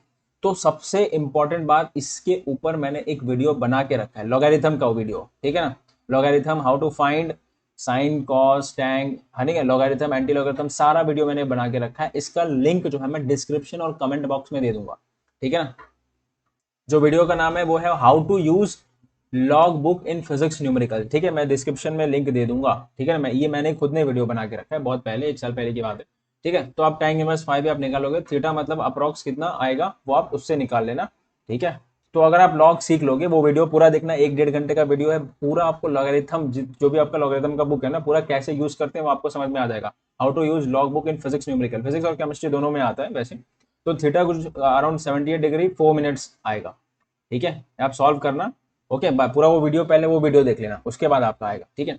सो थीटा आपको मिल गया, यहाँ से एंगल ऑफ बैंकिंग मिल जाएगा। फिर आपको ये हाइट निकालना रहेगा, तो हाइट के लिए आपको क्या करना पड़ेगा, साइन थीटा लगाना पड़ेगा। साइन थीटा क्या होता है, अपना ऑपोजिट अपॉन हाइपो, हाइपो कितना है 10 मीटर है ना, 10। तो यहाँ से एच कितना हो जाएगा 10 इंटू साइन थीटा। अब थीटा यहाँ से थीटा कितना है, थीटा है 78 डिग्री 4 मिनट्स। अब ये भी उसी लॉग बुक से ही आएगा, साइन 78 डिग्री 4 मिनट्स भी लॉग बुक से ही आएगा। तो सबसे पहले आप वो 1-1.5 घंटे का शायद वीडियो है, 1.5 घंटे के आसपास, वो पूरा वीडियो देखना, पूरा उसमें मैंने सब समझाया, लॉगरिथम, एंटी लॉगरिथम, साइन का वैल्यू कैसे निकालते हैं, साइन इनवर्स का कैसे निकालते हैं, कॉस का, कॉस इनवर्स का, टैंग इनवर्स का, फिर स्क्वायर रूट भी उसमें सिखाया है, ठीक है। फ्रैक्शन में भी वैल्यू कैसे निकालते हैं जब बड़ा बड़ा नंबर हो, ठीक है। तो पूरा पहले वीडियो देखना, उसके बाद ये आप कैलकुलेशंस आप करना, ठीक है, तो आप इजीली मिल जाएगा। तो हाइट यहाँ पे कुछ, अगर साइन 78 डिग्री 4 मिनट्स आप करोगे तो कुछ ना कुछ वैल्यू आएगा, ठीक है। सो जो वैल्यू है वो अराउंड 9.8 मीटर आता है, सब पूरा वैल्यू मिला के। ओके, तो ये जो हाइट है 9.8 मीटर के आसपास आता है। ये समझा कैसे करेंगे, ओके, ठीक है ना। चलो ठीक है, नेक्स्ट नेक्स्ट है कॉनिकल पेंडुलम। ये भी इंपॉर्टेंट टॉपिक है, कॉनिकल पेंडुलम। कॉनिकल पेंडुलम मतलब क्या है कि एक आपने ऐसा हॉरिजॉन्टल, एक ऐसा अपने वर्टिकल वायर ले लिया और यहाँ पे पत्थर बांध दिया, पत्थर आप बांध के फिर ऐसे ऐसे घुमाने लगे तो एक कोन जैसा शेप बन जाता है ना। एक आपने हॉरिजॉन्टल वायर लिया और आप पत्थर बांध के ऐसे ऐसे घुमाने लगे तो सीधी सी बात है कोनिकल पेंडुलम बन गया। तो ये जो पत्थर है, ये जो आपका मास है, ठीक है ना, यहाँ पर है, ठीक है, तो उस पर कौन कौन सा फोर्स, अभी वो यहाँ पर है, तो उस पर कौन कौन सा फोर्स लग रहा है, सीधी सी बात है उस पर नीचे mg लगेगा, ठीक है। उस पर टेंशन लगेगा जिसको हम टी नॉट बोलूंगा, धागे के ऊपर टेंशन लगेगा, ठीक है। और मिडल, जो मिडल हाइट है, ये आपका मिडल हाइट है यहाँ से लेके यहाँ तक, ये मिडल हाइट क्या होगा, क्या होगा वो अभी मैं आपको बताता हूँ क्या होगा, ठीक है। सो ये आपको मालूम पड़ गया ना, ये टेंशन होगा। अब देखो टेंशन को मैं रिजॉल्व करूंगा, टेंशन इस तरफ है ना, ऐसे है टी नॉट, तो रिजॉल्व करूंगा तो एक ऐसे आएगा और एक ऐसे आएगा, ठीक है ना। अब देखो ये आपका एंगल थीटा बन रहा है, ये एंगल थीटा बन रहा है, तो क्या ये एंगल भी थीटा बनेगा, है ना। ये एंगल मतलब यहाँ पे ये वाला एंगल थीटा बनेगा, ठीक है। तो ये वाला हो जाएगा टी नॉट कॉस थीटा और ये हो जाएगा टी नॉट साइन थीटा। ये समझा, ये समझा। तो ये वही टी नॉट को इधर रिजॉल्व किया है तो ऐसा हो जाएगा, ठीक है ना। सो इतना ये डायग्राम समझ गया, ओके। सो वापस समझा देता हूँ यार डायग्राम, चलो ठीक है। तो ये मतलब फटाफट मैं समझाता हूँ, ये आपका ऐसा है और ऐसा कुछ सर्कुलर में रिजॉल्व कर रहा है और ये आपका सेंटर से वो हाइट रहेगा, ठीक है। तो ये ऐसा कुछ रहेगा, ये टेंशन है, ऐसे टेंशन को इसने रिजॉल्व किया, ठीक है। ये एंगल थीटा बनता है, एक मिनट फटाफट जरा करते हैं, ये एंगल क्या बनता है, थीटा बनता है। सो ये आपका टेंशन है जिसको टी नॉट लिया हुआ है, तो टेंशन को ऐसे रिजॉल्व होगा, ऐसे रिजॉल्व करेंगे आप, तो ये भी थीटा बन जाएगा क्योंकि ये अल्टरनेट एंगल बनता है। तो ये हो जाएगा टी नॉट कॉस थीटा जो कि यहाँ पे दिया हुआ है डायग्राम में, और ये हो जाएगा टी नॉट साइन थीटा, ठीक है। और ये आपका एक तरफ का रेडियस भी है। अब ये हाइट क्या होगा, ये में दिक्कत ये, अब देखो ये जो लेंथ था ना, ये लेंथ, ये पेंडुलम का जो लेंथ था वो एल है, मतलब ये जो वायर का, ये जो यहाँ से लेके यहाँ तक जो वायर है ना, यहाँ से लेके यहाँ तक जो वायर है उसका एल लेंथ था, ठीक है ना। तो लेंथ ऑफ दी जो स्ट्रिंग रहेगा ना वो एल रहेगा, ये क्या रहेगा, length of the string, length of string, ठीक है, वो धागे का लेंथ, ठीक है। तो ये क्या होगा, अब सीधी सी बात है, ये एल है, ये थीटा है, तो ये आपका बेसिकली किससे आएगा, कॉस थीटा। कॉस थीटा क्या होगा, एडजेसेंट। तो ये आपका पूरा पार्ट, ये जो हाइट है, इसको मैं हाइट ले लेता हूँ एच, तो ये एडजेसेंट अपॉन हाइपो, हाइपो आपका एल है, तो एच क्या हो जाएगा, एल कॉस थीटा, है ना, एल, एक मिनट, एच क्या होगा, एल कॉस थीटा, ठीक है। तो इसके लिए इस ये जो एच है इसको हमने लिया एल कॉस थीटा। डायग्राम आप देख सकते हो, डायग्राम में यहाँ पे क्या लिया, एल कॉस थीटा, ये समझा। ये डायग्राम आपको समझ गया पक्का, चलो ठीक है। तो डायग्राम अगर आपको समझ गया तो ये पूरा चीज समझ जाएगा। तो मैं रफ करता हूँ, तो रफ करूँ, रफ किया मैंने, तो अब देखो यहाँ पे क्या होता है, यहाँ पे यहाँ पे आप रिजोल्यूशन वापस लगाते हो। जो पहला रिजोल्यूशन है वो क्या क्या रिजोल्व कर रहा है, T nought cos theta is equals to M G resolve कर रहा है ना, ये जो टी नॉट कॉस थीटा है उसको कौन रिजोल्व कर रहा है, एम जी रिजोल्व कर रहा है नीचे की तरफ, है ना। ये दोनों रिजोल्व हो रहा है, ये फर्स्ट इक्वेशन हो गया। और दूसरा, इसमें सेंट्रीपिटल फोर्स, क्योंकि ये देखो यहाँ पे सर्कुलर मोशन है तो सेंट्रीपिटल फोर्स लग गया, तो सेंट्रीपिटल फोर्स जो है उसको कौन कौन प्रोवाइड कर रहा है, यहाँ पे T nought sine theta provide कर रहा है, ठीक है ना। वो भी देखो इस डायरेक्शन में T nought sine theta, centripetal force भी इधर सेंटर की तरफ ही लग गया ना, सीधी सी बात है। सेंट्रीपिटल फोर्स क्या है, mv स्क्वायर बाय आर, वो रेडियस आपका यहाँ से लेके यहाँ तक आर रहेगा, ठीक है। सो ये हो जाएगा T nought sine theta, okay. ये सब देखो, ये टी नॉट यहाँ पे रहेगा टेंशन, याद रखना टी नॉट क्या रहेगा, tension in the string, tension in string. और जो कैपिटल और एक और टी रहेगा वो रहेगा टाइम पीरियड, ठीक है। वो क्या रहेगा आपका टाइम पीरियड, ये बहुत इंपॉर्टेंट है, ये आपको याद रखना है, ठीक है। सो ये हो गया आपका सेकंड इक्वेशन। तो सेकेंड इक्वेशन को एक काम करता हूँ मैं, थोड़ा ये टी नॉट वाले को आगे आगे लिख देता हूँ, ठीक है ना। क्या करता हूँ मैं, टी नॉट वाले को आगे लिख देता हूँ। Okay, so therefore T nought sine theta is equals to M V square, sorry M V square by R. So dividing 1/2, dividing. So basically हम यहाँ पे निकाल क्या रहे हैं, हम यहाँ पे निकाल रहे हैं कि time period of the conical pendulum क्या आएगा, ठीक है ना, टाइम पीरियड। और टी नॉट यहाँ पे टेंशन इन द स्ट्रिंग है, याद रखना टी नॉट और टी इन दोनों में कंफ्यूज मत होना। टी नॉट आपका टेंशन इन द स्ट्रिंग है और टी आपका टाइम पीरियड, तो वही हम लोग टाइम पीरियड निकाल रहे हैं, ठीक है। तो अगर मैं डिवाइड 1/2 कर दूं, डिवाइड 1/2, डिवाइड डिवाइड 2/1 कर दो, कोई दिक्कत नहीं, ठीक है। तो 2 वाला, अच्छा देखो जो राइट साइड वाला पार्ट है उसको मैं आगे लिख देता हूँ, M V square by R upon M G, ठीक है। तो M V square by T nought sine theta upon T nought cos theta, है ना। ये ऊपर वाले का कॉस थीटा है, एम जी वाला cos theta, T nought cancel, sine theta upon tan बन जाएगा, यहाँ पे एम कैंसिल, तो यहाँ पे क्या बनेगा, V square upon R G. देखो ये इक्वेशन आपने कहीं देखा देखा लग रहा है, टैंक थीटा, है ना, वो बैंक रोड में आया था, याद है। तो जो वी वी है यहाँ पे क्या बन जाएगा, under root of R ji tan theta. ये समझा आपको, ये समझा, तो वेलोसिटी मिल गया आपको, वेलोसिटी मिल गया, है ना, वेलोसिटी यहाँ पे मिल गया। हमको क्या निकालना है, टाइम पीरियड निकालना है। देखो टाइम पीरियड जो होता है ना वो होता है 2 pi by omega, 2 pi by omega होता है, ठीक है। 2 पाई बाय ओमेगा या फिर वन अपॉन फ्रीक्वेंसी होता है, वन अपॉन फ्रीक्वेंसी, ये टाइम पीरियड का फॉर्मूला है। टाइम पीरियड का जो फॉर्मूला है वो क्या है, 2 पाई बाय ओमेगा या फिर वन अपॉन फ्रीक्वेंसी। ये ओमेगा यहाँ पे क्या है, एंगुलर फ्रीक्वेंसी। ये देखो यहाँ पे जो ओमेगा है ना वो रहेगा एंगुलर फ्रीक्वेंसी रहेगा, यहाँ पे ओमेगा एंगुलर वेलोसिटी नहीं, एंगुलर फ्रीक्वेंसी रहेगा, याद रखना, ठीक है, एंगुलर फ्रीक्वेंसी, ठीक है। चलो ठीक है, टाइम पीरियड का फॉर्मूला वी मिल गया। अब मैं इसको रफ करता हूँ क्योंकि हमें टाइम पीरियड निकालना है, फटाफट निकालते हैं। सो हमें पता है कि जो टाइम पीरियड होता है वो क्या होता है, 2 पाई बाय ओमेगा होता है। ओमेगा यहाँ पे एंगुलर फ्रीक्वेंसी है या फिर वन अपॉन फ्रीक्वेंसी होता है, ठीक है। सो वी जो मिल गया वो क्या मिला, under root of R ji tan theta मिल गया, ठीक है। आर जी आपका, आर आपका रेडियस है, जो सर्कुलर मोशन है उसका रेडियस है, और जी आपका एक्सीलरेशन थीटा आपका ये एंगल, ये जो एंगल है ना ये आपका थीटा है, ठीक है, इतना समझा। ओके, सो अब देखो, अब आपको ओमेगा मालूम पड़ गया ना, तो ये भी मिल जाएगा, है ना, ओमेगा मालूम पड़ गया तो। अच्छा एक और चीज, ये देखो, ये जो ये वाला पार्ट है ये आपका है आर, ठीक है, और ये वाला जो लेंथ है इतना यहाँ से लेके यहाँ तक ये आपका एल है ना, ये लेंथ ऑफ द स्ट्रिंग है, ये आपका आर है, बट ये आपका है एल कॉस थीटा।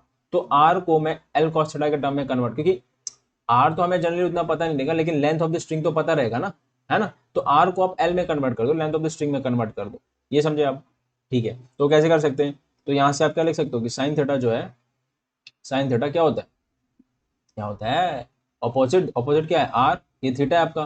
सो sine theta opposite upon hypo, hypo क्या रहेगा, एल रहेगा, L. So R will be L sine theta, अरे नहीं समझा।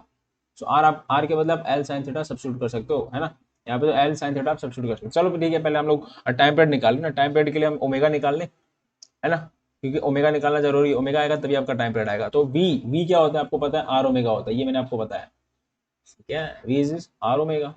ओके, सो स्क्वायरिंग करते हैं, है ना, स्क्वायरिंग करेंगे तभी तो रूट जाएगा ना, R G tan theta.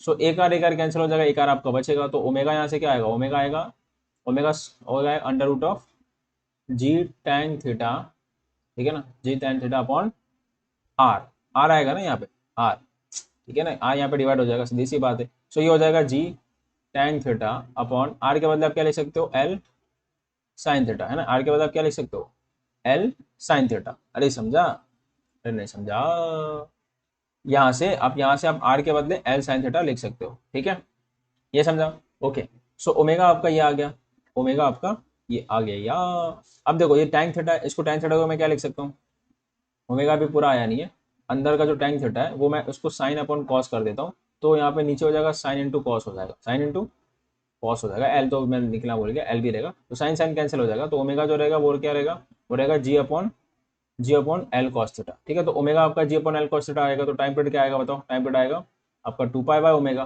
2 pi by omega, omega नीचे मतलब under root of g by L cos theta. So time period जो हो जाएगा अगर आप ऊपर लेके आओगे, so time period will be under root of L cos theta upon g हो जाएगा, ठीक है। तो ये आपका टाइम पीरियड आएगा, टाइम पीरियड का formula, time period of the conical pendulum, ये बहुत इंपॉर्टेंट है, याद रखना, एल कॉस थीटा अपॉन जी, बहुत ज्यादा इंपॉर्टेंट है। टाइम पीरियड का फॉर्मूला क्या आया, एल 2 पाई, ये एमसीक्यूज वगैरह में पूछ सकते हैं, कॉनिकल पेंडुलम का टाइम पीरियड, या इसके ऊपर क्वेश्चन भी पूछ सकते हैं, ठीक है। तो टाइम पीरियड आ गया, टाइम पीरियड आ गया तो आप फ्रीक्वेंसी भी निकाल सकते हो, फ्रीक्वेंसी क्या होता है, वन अपॉन टाइम पीरियड होता है, है ना, टाइम पीरियड के फॉर्मूला आप ऊपर वाले सब्स्टिट्यूट कर दो तो फ्रीक्वेंसी मिल जाएगा। तो हर एक फॉर्मूला यहाँ से मिल जाएगा, ठीक है, ये समझा, तो ये भी बहुत इंपॉर्टेंट है। चलो मैं इसको रफ करता हूँ, ठीक है ना, सबको मैं रफ करता हूँ। सो यहाँ से आपको मालूम पड़ेगा ना, देखो इंपॉर्टेंट फॉर्मूला आपको याद रखना, टाइम पीरियड होता है 2 पाई/ओमेगा भी लिख सकते हैं या 1/फ्रीक्वेंसी लिख सकते हैं, ठीक है। सो यहाँ पे time period of conical pendulum क्या मिला, वो क्या मिला, 2 पाई √L cos theta upon cos theta. L L आपको क्या रहेगा, लेंथ ऑफ दी स्ट्रिंग, याद रखना बहुत इंपॉर्टेंट है, ठीक है ना, बहुत ज़्यादा इंपॉर्टेंट है, ठीक है। तो L cos थीटा अपॉन जी, और आपका ऐसे फ्रीक्वेंसी फिर क्या मिलेगा, फ्रीक्वेंसी फ्रीक्वेंसी मिलेगा 1/2 पाई, क्योंकि 1 टाइम पीरियड फॉर्मूला होगा ना। फ्रीक्वेंसी क्या होता है, फ्रीक्वेंसी इज नथिंग बट, यहाँ से आप देख सकते हो फ्रीक्वेंसी इज नथिंग बट 1/टाइम पीरियड, ठीक है। फ्रीक्वेंसी का फॉर्मूला ये होता है, omega is angular frequency, so 1/टाइम period g upon L cos theta हो जाएगा, ठीक है ना। सो ये टाइम पीरियड हो गया, फ्रीक्वेंसी हो गया, ये समझा कि आपको इंपॉर्टेंट है, ये बहुत याद रखना, ये इंपॉर्टेंट है, ठीक है। देखो कुछ नहीं, रेजोल्यूशन है ना, हम लोगों ने इसको और इसको रिजोल्व किया था और सेंट्रीफ्यूगल फोर्स को इसके बराबर लिया था, तो बस डिवाइड किया, उसके बाद आ गया, कुछ था ही नहीं, क्या था ये, ठीक है। तो ये हो गया कॉनिकल पेंडुलम। क्वेश्चन नंबर है 17, ये इसी के ऊपर बेस्ड है, ठीक है, आपको फॉर्मूला मालूम पड़ गया, ओके। सो इसमें क्या बोला कि एक पेंडुलम है जो मासलेस, जिसका स्ट्रिंग है वो मासलेस है, ठीक है। उस स्ट्रिंग का जो लेंथ है वो 20 सेंटीमीटर है, याद रखना। देखो याद रखना बच्चों की, जो भी आपका यूनिट रहता है ना, उसको मोस्टली आप ऐसा यूनिट में लेने की कोशिश करो, ठीक है, सारे ऐसा यूनिट्स में जितने भी आपके क्वांटिटीज दिए हुए हैं। And a tiny Bob of mass 100 ग्राम, अभी देखो 100 ग्राम में दिया तो इसको किलोग्राम में कर लो, ठीक है ना। And it's Bob now perform 75 revolution per minute, इसका मतलब ये क्या दिया है, फ्रीक्वेंसी। देखो ये फ्रीक्वेंसी हमेशा रेवोल्यूशन क्या होता है, फ्रीक्वेंसी क्या होता है, ये एक पर्टिकुलर टाइम में कितना रेवोल्यूशन हो रहा है या कितना ऑसिलेशन हो रहा है, ऑसिलेशन की बात करें तो कितना oscillation. Calculate the kinetic energy, kinetic energy का फॉर्मूला आपको पता है, हाफ mv² v आ गया तो काइनेटिक एनर्जी भी आ गया। और बोला increase in gravitational potential energy, gravitational potential energy तो mgh के फॉर्मूले से मिल जाएगा, ठीक है। इसमें बोला है पाई² को आप 10 लो, पाई² है कि पाई रहेगा यार, तो इसका हम डायग्राम बना लेते हैं फटाफट। तो ये आपका ऐसा कुछ पेंडुलम है, ठीक है, तो ये ऐसा, ये स्ट्रिंग है और ये ऐसा रोटेट कर रहे हैं, ठीक है, और ये आपका हाइट है, यहाँ से लेके यहाँ तक ये हाइट रहता है, सीधी सी बात है, सेंटर तक, okay. Length of the string कितना है, इसमें बोला है ना 20 सेंटीमीटर, तो ये आपका 20 सेंटीमीटर, ओके। और रेवोल्यूशन, ये आपका जो फ्रिक्वेंसी है इसका कितना है, N is 75 revolution per minute है ना, पर मिनट, तो उसको सेकंड में कर दो, ठीक है। हमेशा मैंने क्या बोला, ऐसा यूनिट में लेने का ट्राई करो तो ज्यादा बेटर रहेगा। तो 75/60 करोगे तो ये पर सेकंड में आ जाएगा, सो दैट विल बी 5, तो ये 5/4 आएगा, ठीक है। तो ये आपका 5/4 रेवोल्यूशन पर सेकंड आ गया। तो हमें हमेशा फ्रीक्वेंसी जो है पर सेकंड में रखा करो, ठीक है, ओके। सो इसमें बोला है कैलकुलेट द काइनेटिक एनर्जी, तो काइनेटिक एनर्जी आपको पता है क्या होता है, दैट इज हाफ mv², यही होता है। वेलोसिटी निकालना पड़ेगा इस पूरे रेवोल्यूशन का, वेलोसिटी आपको पता है v = r ओमेगा होता है, तो ओमेगा भी आपको नहीं पता है, तो ओमेगा टाइम पीरियड आपको निकालना पड़ेगा, क्योंकि टाइम पीरियड क्या होता है, टाइम पीरियड आपका होता है 2 पाई/ओमेगा, है ना। तो यहाँ से ओमेगा इधर आ गया तो टाइम पीरियड, तो आपको टाइम पीरियड आपको पता ही है फॉर्मूला, है ना। टाइम पीरियड क्या होता है, time period of conical pendulum, याद करो। सो टाइम पीरियड इसका फॉर्मूला जो अभी आया था हमने निकाला 2 पाई L cos थीटा अपॉन जी, यही निकाला ना, ठीक है। तो हाँ ये पाई² नहीं है, पाई है, ठीक है ना, पाई² नहीं है, पाई की वैल्यू इसमें 10 बोला है, तो आपको यहाँ पे 10 लेना है, ठीक है। √L आपको पता है 20 सेंटीमीटर, तो मैंने आपको बोला कि 20 सेंटीमीटर को मीटर में कर दो, कितना होगा 0.2 मीटर, है ना, 0.2 मीटर हो जाएगा, 0.2 हो जाएगा, और यहाँ पे cos थीटा हो जाएगा, ठीक है, अपॉन जी, जी की वैल्यू कितना है 10, 10, हाँ 10, ओके। सो यहाँ से आपको क्या मिलेगा, यहाँ से आपको क्या मिलेगा, देखो यहाँ से ध्यान से देखना, यहाँ से आपको थीटा मिलेगा, क्योंकि आपको टाइम पीरियड पता है, टाइम पीरियड पता है तो वैसे काइनेटिक एनर्जी इजीली मिल जाएगा। कैसे, देखो फ्रीक्वेंसी आपको पता है, आपको पता है कि फ्रीक्वेंसी जो होता है, टाइम पीरियड होता है 1/फ्रीक्वेंसी होता है, ये भी एक फॉर्मूला है टाइम पीरियड का, ठीक है ना। तो 1/फ्रीक्वेंसी, इसका मतलब क्या होगा, आपका टाइम पीरियड है 1/फ्रीक्वेंसी, so that is nothing but 1/5/4 है, 1/5/4, तो 4/5 हो जाएगा, टाइम पीरियड कितना हो जाएगा 4/5 सेकेंड। तो ये टाइम पीरियड आपका आपको मालूम है, ठीक है, टाइम पीरियड आपको मालूम है, क्या निकालना है, क्या आपको ये निकालना है। तो वैसे टाइम पीरियड मालूम है तो आप डायरेक्ट यहाँ से भी सब्स्टिट्यूट कर सकते हो, मतलब ओमेगा निकाल सकते हो यहाँ से, ठीक है, और आर भी। तो देखो ये आपको पता है ये एंगल थीटा होता है ना, ये आपका पूरा लेंथ होता है एल, कैपिटल एल होता है ये वाला पूरा, तो ये आपका आर है, तो आर यहाँ से क्या होगा, by sine theta will be L sine theta होगा। तो यहाँ पे आपको थीटा नहीं पता, क्योंकि आर के बदले यहाँ पे आप थीटा डालोगे ना, साइन एल साइन थीटा डालोगे, तो थीटा नहीं पता, तो हम लोग यहाँ से थीटा ही फाइंड कर रहे हैं, ठीक है। तो टाइम पीरियड आपको क्या हो गया 4/5, यहाँ पे हो गया 20 √, ये हो जाएगा 0.2। अच्छा एक काम करते हैं, ये 0.2 को हम लोग 2 ले लेते हैं, बेस्ट रहेगा। 2 इंटू 10⁻⁻1 ले लेते हैं, ये कॉस थीटा हो गया अपॉन 10। अब ये तो 10⁻1 है, नीचे लेके आ जाओ तो 100 हो जाएगा नीचे, तो 100 बाहर आएगा तो 20/10 हो जाएगा। अरे समझा, बहुत ईजी है ये, कुछ नहीं, कॉस थीटा। अब स्क्वायरिंग ऑन बोथ साइड कर दो, स्क्वायरिंग ऑन बोथ साइड करोगे तो 16/25 इज इक्वल्स टू क्या मिलता है, 2 का स्क्वायर हो जाएगा ना 4, बिकॉज ये 0 कैंसिल हो जाएगा ना 0, तो 4 होगा और ये हो जाएगा इंटू कॉस थीटा। तो यहाँ से जो है ना थीटा आएगा, यहाँ से आपका थीटा की कुछ ना कुछ वैल्यू होगा। और थीटा कैसे निकालेंगे, बाय लॉगरिथम निकालेंगे, लॉगरिथमिक बुक, लॉगरिथम से हम लोग निकालेंगे थीटा। और कैसे निकालेंगे वो मैं आपको बता दिया हूँ कि मैंने एक वीडियो प्रॉपर डाला है, 1-1.5 घंटे का, मैंने प्रॉपर सारा लॉगरिथम उसमें कवर किया। आप डिस्क्रिप्शन बॉक्स में जाना, लिंक उधर दिया रहेगा, ठीक है। तो यहाँ से थीटा आ जाएगा। थीटा आने के बाद आपको क्या करना है, आपको काइनेटिक एनर्जी निकालना है ना, काइनेटिक एनर्जी। तो काइनेटिक एनर्जी आपको पता है, क्या पता है, kinetic energy nothing but half mv²। तो वी पहले निकालोगे ना, वी, तो V is equals to R omega था ना। सो आर क्या रहेगा यहाँ पे, एल साइन थीटा रहेगा। यहाँ पे थीटा की वो वैल्यू पुट करो जो यहाँ पे आने वाला, यहाँ पे आएगा, यहाँ से आएगा, ठीक है। ओमेगा, ओमेगा तो यहाँ से टाइम पीरियड से आ जाएगा ना, क्योंकि टाइम पीरियड आपको पता है 4/5 है, तो यहाँ से ओमेगा भी आ जाएगा, ठीक है ना। तो मैं यहाँ पे डायरेक्ट वो फॉर्मुला लिख देता हूँ। सो दैट विल बी 2π/टाइम पीरियड, 2π विल टाइम पीरियड।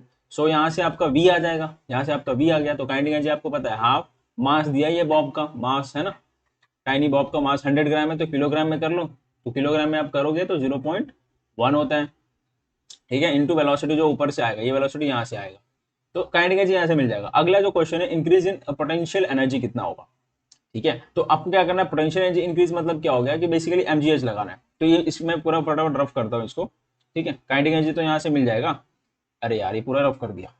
तो बच्चों जो इंक्रीज इन पोटेंशियल एनर्जी होगा, increase in potential energy, IPE मतलब इंक्रीज इन पोटेंशियल एनर्जी होगा, वो क्या होगा, mgl माइनस mgh। अब ये h क्या है, ये h आपका ये हाइट है ना, h आपका हाइट है, l आपका ये लेंथ ऑफ द स्ट्रिंग रहेगा, ठीक है, ये समझा। तो mgl कितना है, l आपको पता है कितना है, l इज 0.2 या है ना, माइनस m, mg कॉमन ले लो दोनों में से, 0.2 माइनस h कितना रहेगा, ये h कितना रहेगा बताओ, है ना। ये h आपको सॉल्व करने से मिलेगा। ये h क्या होता है, हमने डेरिवेशन में देखा था, है ना। h क्या होता है, ये l cos थीटा होता है ना, l होता है l cos थीटा। तो l है आपका 0.2, ठीक है, 0.2 और cos थीटा, थीटा की वैल्यू वहां से मिल जाएगी, टाइम पीरियड के फॉर्मूले में हमने निकाला था। तो यहाँ से m भी आपको पता है दैट इज 0.1, g भी पता है 10, ठीक है, और 0.2 आपको पता ही है, minus 0.2 into cos theta. Theta की जो वैल्यू आएगी वहां से सब्स्टिट्यूट करना है, फिर ये लॉगरिथम से निकाल के आपको सब्स्टिट्यूट करना है, फिर यहाँ पे आपका ये इंक्रीज इन पोटेंशियल एनर्जी भी आ जाएगा, ठीक है। तो अभी हम लोग नेक्स्ट कॉन्सेप्ट पे आते हैं। अगला जो कॉन्सेप्ट है वर्टिकल सर्कुलर मोशन, आपके टेक्स्ट बुक का है। देखो मैं पूरा आपका टेक्स्ट बुक जो सिलेबस डिलीटेड है ना उसके हिसाब से करा रहा हूँ, ठीक है। और मैं आपसे एक ही उम्मीद रखता हूँ यार, आप ट्रस्ट करता हूँ कि आप जितना हो सकता है उतना आप वीडियो को शेयर करोगे अपने फ्रेंड्स के साथ, ठीक है ना। पूरे जो भी आपके फ्रेंड्स के ग्रुप है व्हाट्सएप पर, सब पर सेंड कर दो, ताकि यार मुझे एक मोटिवेशन मिले, आगे भी मैं फर्दर वीडियो अपलोड करूँ। सारे मैं जितने भी चैप्टर है फिजिक्स के सारे वन शॉट रिविजन में अपलोड कर दूंगा एग्जाम से पहले, ठीक है। तो चलो ठीक है, ओके। ये एक वर्टिकुलर सर्कुलर मोशन क्या हो गया, इसमें आपको कुछ करना नहीं है। देखो क्या है बेसिकली कि एक वर्टिकुलर सर्कुलर, सपोज ये एक मास ऑफ द ऑब्जेक्ट है, ठीक है, वो ऐसे वर्टिकल सर्कुलर मोशन में रोटेट कर रहा है, ठीक है ना, मतलब वर्टिकल सर्कुलर मोशन है इसका, सीधी सी बात है। और ये जो है आपका नॉन यूसीएम में, मतलब non uniform circular motion, okay. तो हमको क्या करना है कि इस पॉइंट पर क्या आएगा, क्या आएगा आपका वेलोसिटी क्या आएगा और टेंशन क्या आएगा, मिडल पॉइंट पर वेलोसिटी और टेंशन क्या आएगा, ये ऐसे रिवॉल्व, ऐसे आपका रोटेट कर रहा है समझो सर्कुलर मोशन में। और यहाँ पे फाइनल पॉइंट पे वेलोसिटी क्या आएगा और टेंशन क्या आएगा, ठीक है ना। तो मैं इसका कलर जरा फटाफट चेंज करता हूँ, और ये हो गया आपका रेडियस, ठीक है, आर। तो देखो कुछ नहीं है, बहुत इंपॉर्टेंट। यहाँ से ऑब्जेक्ट ऐसे घूम रहा है, तो इसका जो लीनियर वेलोसिटी रहेगा ऐसे रहेगा, इसका जो लीनियर वेलोसिटी रहेगा ऊपर की तरफ रहेगा, इसका जो लीनियर वेलोसिटी रहेगा इधर नीचे की तरफ। तो ये एट पॉइंट ए ले लेते हैं, एट पॉइंट बी और एट पॉइंट सी। तो यहाँ पे जो वेलोसिटी रहेगा एट पॉइंट बी ए ले लेते हैं, इसको हम वी बी ले लेते हैं, और इसको हम बी सी ले लेते हैं, ठीक है। तो बेसिकली हमें ये फाइंड करना है। तो देखो कुछ नहीं है, आपको एक कंसेप्ट पता है कि टोटल एनर्जी जो होता है वो हमेशा जो है कंजर्व्ड होता है, ठीक है। वो क्या होता है, हमेशा कंजर्व्ड होता है। इसका मतलब kinetic energy plus potential energy at any point is equals to will be same. मतलब इस सर्कुलर मोशन में कोई भी पॉइंट ले लो इस ऑब्जेक्ट का, हर एक पॉइंट पर जो टोटल एनर्जी है ना वो सेम होने वाला है, काइनेटिक प्लस पोटेंशियल आपका सेम होने वाला है, ठीक है। तो ये आपको एक पता होना चाहिए, बहुत ज्यादा इंपॉर्टेंट चीज है। अब हाँ, एक और चीज, अब यहाँ पे देखो ये आपका ऐसे हम लोग ज्वाइन कर लेते हैं, ये धागा ऐसे घूमेगा ना, सीधी सी बात है। तो इस पे जो है सबसे ऊपर नीचे की तरफ टेंशन लग रहा है ना, टेंशन की तरफ लग रहा है, इस पॉइंट पर टी ए ले लेते हैं, टेंशन एट ए नीचे की तरफ लग रहा है। और टोटल अपना हाइट कितना है, टू, टू आर है ना, ये इतना R plus R that will be two R, ठीक है, R plus R that will be two R. और इस पॉइंट पर टेंशन ऊपर की तरफ लग रहा है, इसको हम ले लेते हैं टी ए, ठीक है ना। तो देखो अब क्या होगा कि जब मेरा वर्टिकल सर्कुलर मोशन में है, आपका जो रिवॉल्व कर रहा है धागा, धागा मतलब वो आपका स्ट्रिंग जो भी है, सो इस पॉइंट पर सीधी सी बात है, कम से कम मिनिमम वेलोसिटी तो होनी चाहिए एट पॉइंट वन। अगर मिनिमम वेलोसिटी नहीं रहेगा तो धागा जो अपने स्ट्रिंग से आप रिवॉल्व कर रहे हैं वो नीचे आ जाएगा, सीधी सी बात है ना, धागा वो नीचे आ जाएगा, तो वो आपका पूरा वर्टिकल सर्कुलर मोशन नहीं रहेगा, पूरे आपका इसमें रहेगा ही नहीं, है ना। तो सीधी सी बात है, मतलब क्या है कि तो इस पॉइंट पर ना, इस पॉइंट पर पॉइंट सी पर हम टेंशन जो है ना वो जीरो लेने वाले हैं, ठीक है। अब देखो यहाँ पे कुछ रेजोल्यूशन भी है, जरा वो देख लेते हैं क्या है रेजोल्यूशन। तो देखो इस पे जो आपका जब पॉइंट जब ऊपर है मास तो नीचे की तरफ एम लग रहा है ना, और जब यहाँ पर है तो नीचे इधर नीचे की तरफ एम लगेगा, सीधी सी बात है, ठीक है। तो अब देखो क्या होता है यहाँ पे ध्यान से जरा देखना। तो क्या मैं ऐसा लिख सकता हूँ, कैसे लिख सकता हूँ, ऐसे कि एट पॉइंट जो आपका ए रहेगा, सॉरी सी रहेगा, at point C centripetal force लग रहा है, सीधी सी बात, सर्कुलर मोशन में सेंट्रीपिटल फोर्स रहेगा, तो सेंट्रीपिटल फोर्स जो रहेगा M V C square upon R रहेगा, इज इक्वल्स टू कौन प्रोवाइड कर रहा है, tension at A plus M G provide कर रहे हैं, ठीक है। एट पॉइंट सी पर, एट पॉइंट सी पर जो सेंट्रीपिटल फोर्स प्रोवाइड कर रहा है, अब मैंने बोला कि हमको उस पॉइंट पर टेंशन जीरो लेना है, तो जब टेंशन आप जीरो लोगे, टेंशन जब आप जीरो लोगे तो टेंशन जीरो हो जाएगा, ठीक है। तो क्या आएगा, क्या आएगा, M V C square upon R is equals to M G आएगा, एम एम कैंसिल हो जाएगा। So velocity at upper point, top point क्या आएगा, will be rg, so therefore velocity at top most point will be under root of rg। तो ये आपका top most point पर velocity आएगा, ठीक है। सो ये टॉप मोस्ट पॉइंट पर वेलोसिटी है that is under root of R G, okay, ये आ गया। अब आपको क्या निकालना है, अब वेलोसिटीज एट पॉइंट ए, क्योंकि हमें निकाल वीसी निकल गया ना, वीसी आपको क्या है under root of R g, at point मिल गया। अब हमें वेलोसिटी एट पॉइंट ए निकालना है और वेलोसिटी एट पॉइंट बी, ये इस पॉइंट पर निकालना है, क्या होगा। देखो ये नॉन यूसीएम है तो सीधी सी बात है, हर एक पॉइंट पर जो वेलोसिटी है वो कांस्टेंट नहीं रहेगा, अलग अलग रहेगा। यहाँ पे जब under root of R G आया तो हर जगह ये जो दो पॉइंट है इधर अलग अलग आएगा, ठीक है। तो वो जरा देखते हैं। अब जैसे कि मैंने बताया कि टोटल एनर्जी हमेशा कंजर्व रहता है, तो क्या मैं ऐसा लिख सकता हूँ, टोटल एनर्जी एट पॉइंट हमने क्या निकाला C is equals to total energy at point A. मैंने बोला ना टोटल एनर्जी हमेशा कंजर्व रहता है, kinetic plus potential at any point will be same. तो total energy at point C क्या होगा, काइनेटिक प्लस पोटेंशियल, काइनेटिक उसका क्या होगा, kinetic will be half M V C square plus potential क्या होगा एम जी एच, तो एच के बदले यहाँ पे टू आर आएगा, है ना, एच के बदले हाइट आपका टू आर है ना, ठीक है, R plus R two R is equals to total energy A क्या आएगा, काइनेटिक एनर्जी आपका आएगा half M V A square, potential energy zero आएगा क्योंकि इसका हाइट जीरो पर है ना, नीचे है तो जीरो, ठीक है। सो देयरफॉर आप यहाँ से आप क्या क्या कॉमन ले सकते हो, यहाँ से वी सी की वैल्यू लगा दो यहाँ पे, ठीक है, वी सी की वैल्यू लगा दो। वी सी की वैल्यू क्या है, वी सी की वैल्यू हमने निकाला है under root of R G है, तो ये हो जाएगा हाफ एम, अब उसका स्क्वायर होगा तो सीधी सी बात है आर जी होगा, है ना, क्योंकि वी सी स्क्वायर है यहाँ पर, plus M two M G R is equals to half half M V A तो हमें निकालना है, तो एम एम क्या मैं देखो अगर कॉमन लेके कैंसिल कर सकता हूँ तीनों जगह, एम एम कॉमन होके कैंसिल हो गया। सो ये half R G plus two G R G, half R G plus two R G क्या होगा, जी आर मतलब आर जी हो गया ना, ठीक है। तो ये होता है four four plus one five, five R G by two is equals to one by two V A square, ठीक है। सो हाँ टू टू कैंसिल हो जाएगा डिनोमिनेटर का, तो जो वेलोसिटी एट पॉइंट ए आएगा वो क्या आएगा under root of five R G, ये समझा।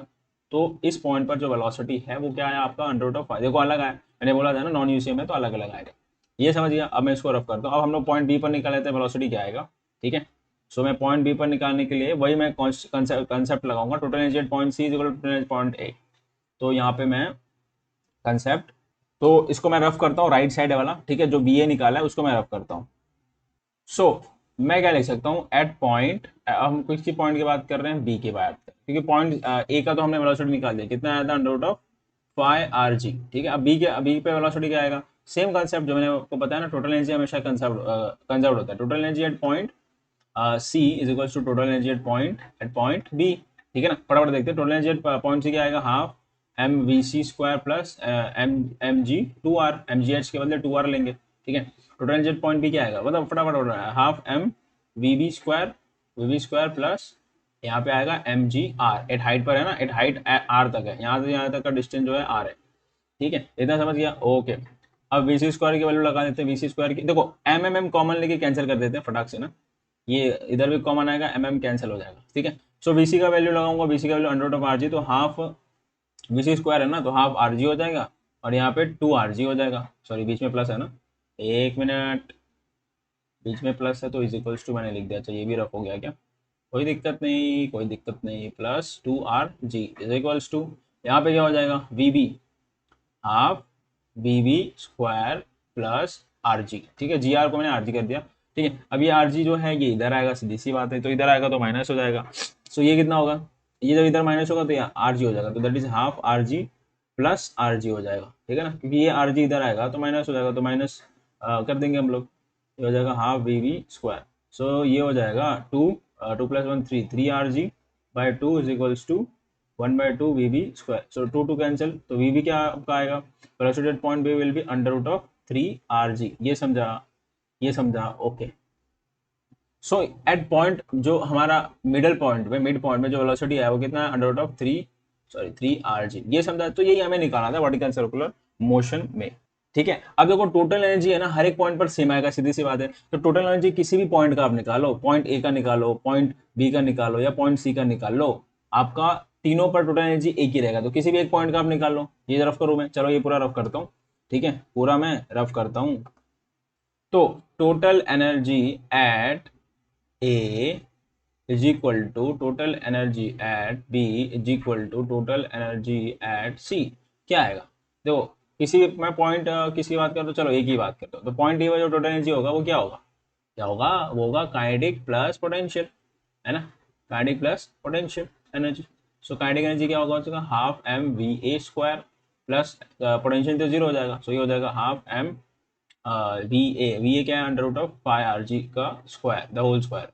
सो ये हो जाएगा half M five R g. So ये हो जाएगा आपका five by two M R जी। तो ये हो जाएगा total energy at every point, at point A पर भी वही ये टोटल एनर्जी होगा, एट पॉइंट बी पर भी और सी पर भी। ठीक है, ये समझा आपको, तो ये क्वेश्चन में पूछ सकते हैं, याद रखना ये क्वेश्चन, इसका क्वेश्चन भी पूछ सकते हैं, इसके ऊपर न्यूमेरिकल। ठीक है, अब चलो हम नेक्स्ट कॉन्सेप्ट पे आते हैं। तो अगला जो कॉन्सेप्ट है वो है moment of inertia as a analogous, मतलब सिमिलर रहेगा, similar to quantity of mass. तो इसका मतलब क्या बोलना चाह रहा है कि जो लीनियर मोशन होता है ना, लीनियर मोशन, ठीक है, लीनियर मोशन में जो मास रहता है ना, कोई भी बॉडी का मास, वो एक रुकावट होता है, मतलब इट्स लाइक कि ये जो मास है ना ये आपका मोशन को अपोज करता है। लीनियर मोशन मतलब अगर ये बॉडी है, अगर मैं सपोज यहाँ से फोर्स लगा रहा हूँ, ठीक है, तो सपोज वो फोर्स जो है ना वो कितना रहेगा, सपोज 1 न्यूटन रहेगा, तो क्या है, मास जाएगा, मास बहुत ज्यादा है, 50 किलो का है, तो नहीं मतलब नहीं हिलेगा। ठीक है ना, मास यहाँ से आपका नहीं हिलेगा, क्यों नहीं हिलेगा, क्यों नहीं हिलेगा, क्योंकि मास अपोज कर रहा है, मास उस फोर्स को अपोज कर रहा है, इसके लिए यहाँ से मोशन में नहीं होगा। तो जैसे मास आपका मोशन को अपोज करता है ना, मास कौन से मोशन को अपोज करता है, लीनियर मोशन, ट्रांसलेशन मोशन भी इसको बोलते हैं, लीनियर मोशन को अपोज करता है। Similarly moment of inertia MOI, जिसको हम डिनोट करते हैं आई से, ये आपका रोटेशनल मोशन को अपोज करता है। ये किसको अपोज करता है, रोटेशनल मोशन को अपोज करता है। ठीक है, ये समझे आप। हाँ, तो ये आपको याद रखना है कि रोटेशन मोशन जैसे आपका लीनियर मोशन को अपोज करता है मास, वैसे आपका रोटेशन मोशन को अपोज करता है मोमेंट ऑफ इनर्शिया। तो इसके लिए इस टॉपिक का नाम है moment of inertia as similar to मास।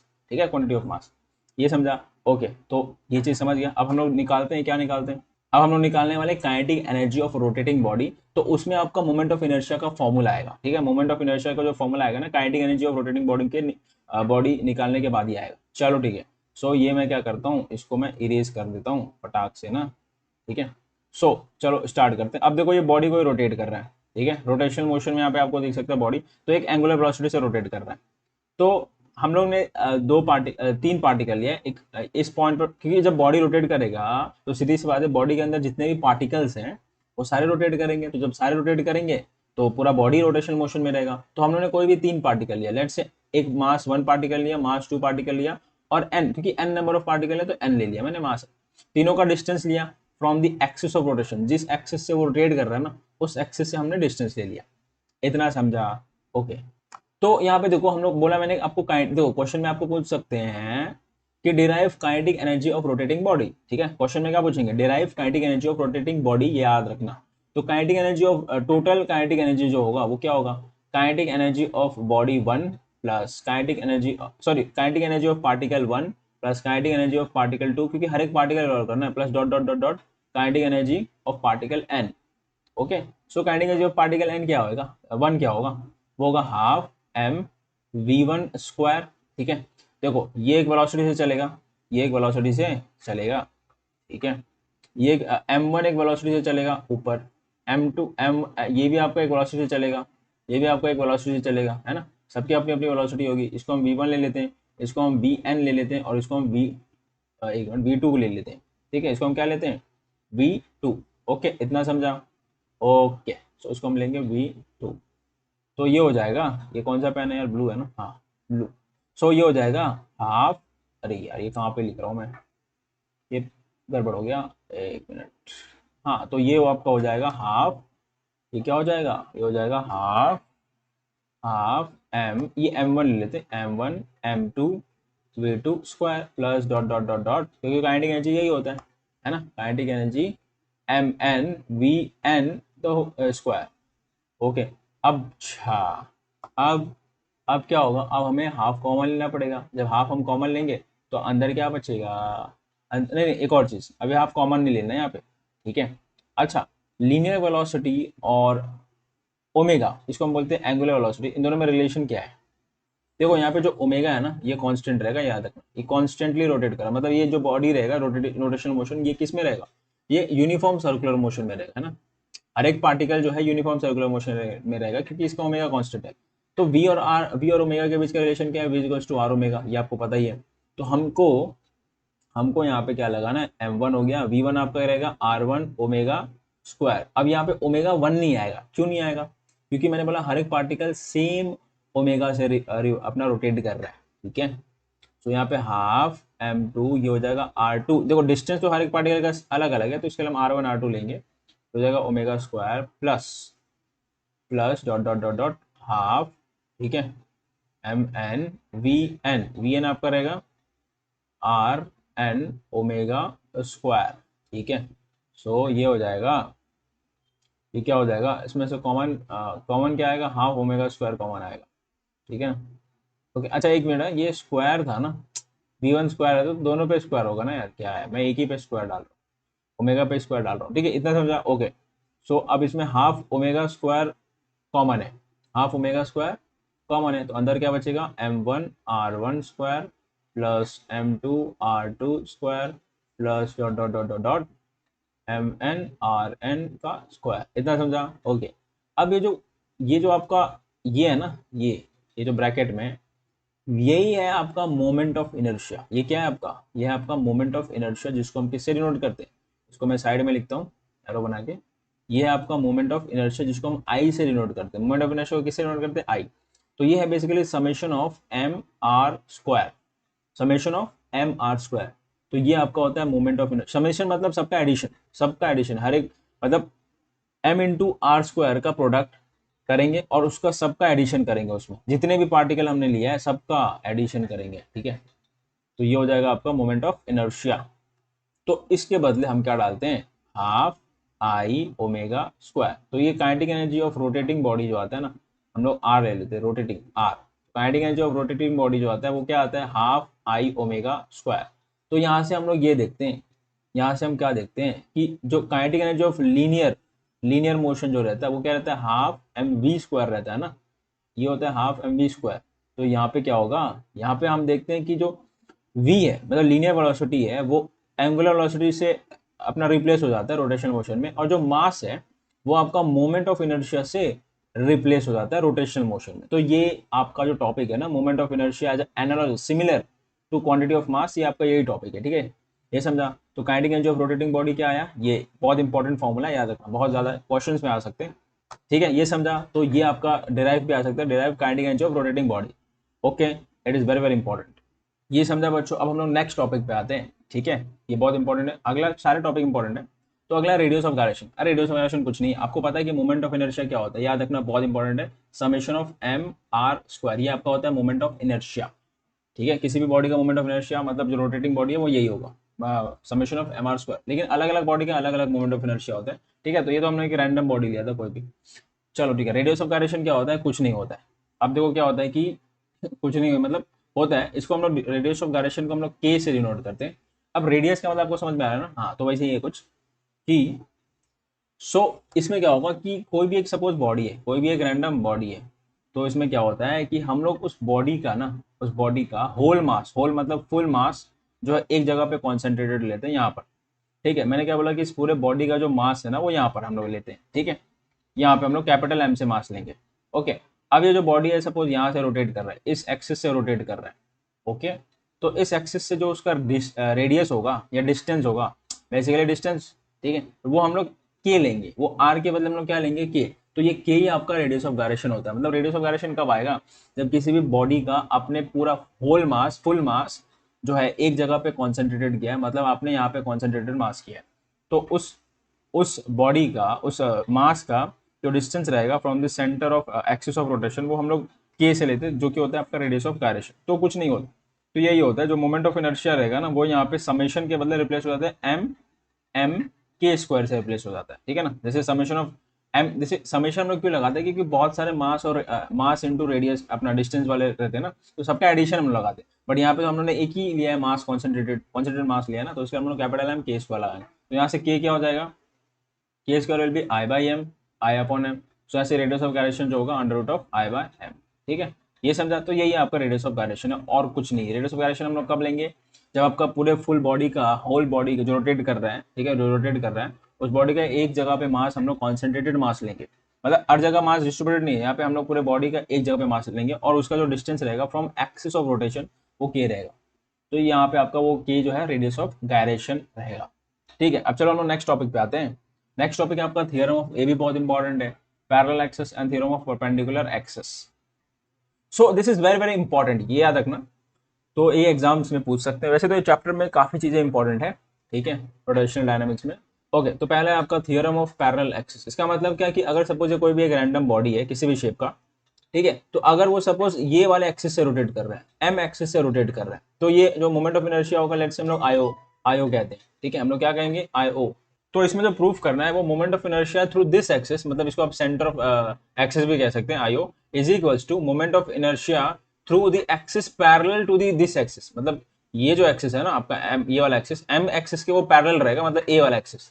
तो moment of inertia about that axis plus H रहेगा डिस्टेंस बिटवीन द सेंटर्स। ठीक है ना, डिस्टेंस बिटवीन द सेंटर जिस भी एक्सिस से रोटेट करेंगे, into M square, H square यहाँ पे एक्चुअली एच स्क्वायर रहेगा। ठीक है, H square into M, M ये कैपिटल एम क्या रहेगा, mass of whole body. Capital M क्या रहेगा, मास ऑफ होल बॉडी, पूरे बॉडी का, होल ऑब्जेक्ट या होल बॉडी आप बोल सकते हो, कुछ भी बोलो। ठीक है, तो ये आपको प्रूफ करना है बेसिकली, मतलब एम एच स्क्वायर रहेगा। ठीक है, तो ये आपका डेफिनेशन भी वही होगा, क्या होगा कि theorem it states that moment of inertia about this axis या centre of axis is equals to moment of inertia of the axis parallel to this axis, parallel to the center of axis, and मतलब आपका सम of रहेगा, सम of फिर उसमें क्या रहेगा, mass sum of product of the distance between the centre, the square of the distance between centre and mass of the whole object. ऐसा कुछ definition रहेगा, टेक्स्ट बुक में एक बार रीड कर लेना। ठीक है, मतलब आपको यही प्रूफ करना है, यहाँ पे याद रखना। ओके, तो प्रूफ कैसे करेंगे, तो हमको क्या करना है, हमको कुछ नहीं करना, हमको कुछ भी नहीं करना है। तो एक चीज बहुत इंपॉर्टेंट है याद रखना, जैसे जैसे मैं पिछले वाले इसमें रेडियस ऑफ गायरेशन बताया है ना, ये वाला टॉपिक में, तो इसमें क्या होता है कि अगर सपोज जो ऑब्जेक्ट है ना, ये ऑब्जेक्ट, हमने मोमेंट ऑफ इनर्शिया का फॉर्मूला ये देखा। ठीक है, तो अगर सपोज ये कोई ऑब्जेक्ट है, ऐसा रैंडम ऑब्जेक्ट, तो हमें मास हमें पता नहीं है, तो हम लोग क्या करते हैं, डीएम मास ले लेते हैं, डीएम हम लोग डीएम, और ये एक्सिस से आपका रोटेट कर रहा है। ठीक है, तो उस मास को हम क्या लेते हैं, डीएम, और उसका डिस्टेंस क्या रहेगा, लेट्स से आर। डीएम मतलब क्या रहेगा, बहुत छोटा मास रहेगा, डीएम, डी का मतलब ही बहुत स्मॉल, वेरी स्मॉल, तो बहुत छोटा वो मास रहेगा। वो मास हम एक्चुअली इतना बड़ा नहीं है कि हम उसको काउंट कर सकते, इसके लिए हम उसको एकदम छोटा मास लेते हैं, डीएम। तो उसमें जो इस ऐसे बॉडीज में जो मोमेंट ऑफ इनर्शिया रहता है वो क्या रहता है, इंटीग्रेट करते हैं हम लोग बेसिकली। जैसे यहाँ पे समेशन था, है ना, समेशन और इंटीग्रेशन मतलब ऑलमोस्ट सेम होता है अगर आप देखोगे तो। ठीक है, एग्जैक्टली सेम नहीं होता लेकिन ऑलमोस्ट सेम होता है। तो integration of R square D M ये होता है आपका मोमेंट ऑफ इनर्शिया, ये आपको याद रखना है। आर आपका क्या है, distance of the mass from the axis of rotation, इस एक्सिस से आपका रोटेट कर रहा है ना, आर स्क्वायर हो गया, और डीएम आपका वो जो स्मॉल मास, तो इंटीग्रेशन आपको आना चाहिए, सीधी सी बात है, इंटीग्रेशन तो यार 11th में भी था, 12th में भी था, आपको आता ही है इंटीग्रेशन, ठीक है। तो इस कंसेप्ट के ऊपर हमारा ये जो ये वाले कंसेप्ट के ऊपर हमारा थ्योरम ऑफ एक्सिस जो है वो पैरेलल एक्सिस सॉल्व होगा, और परपेंडिकुलर भी उसी थ्योरम पे सॉल्व होगा, ठीक है। मतलब इसी कंसेप्ट है जो अभी हमने देखा। तो इंटीग्रेशन मोमेंट ऑफ इनर्शिया क्या होता है, integration of R square D M, ये आपको याद रखना है। चलो ठीक है, तो हम लोग क्या करते हैं, एक छोटा सा मास जो एट पॉइंट डी पर डीएम लेते हैं, यहाँ पर एट पॉइंट डी पर हम छोटा सा मास लेंगे जिसको मैंने अभी बताया डीएम लेंगे। तो सपोज ये वाले एक्सिस से आपका बॉडी रोटेट कर रहा है, मतलब ये वाले एक्सिस से एम एक्सिस से आपका बॉडी रोटेट कर रहा है, जिसको आईओ है मतलब, तो उसका डिस्टेंस क्या हो गया, ओडी हो जाएगा, यहाँ से लेके यहाँ तक डिस्टेंस ओडी हो जाएगा, है ना, ओडी। तो जो मेरा मोमेंट ऑफ इनर्शिया होगा आईओ, वो क्या होगा, इंटीग्रेशन ऑफ ओडी का स्क्वायर डॉट डीएम, यही होगा, है ना।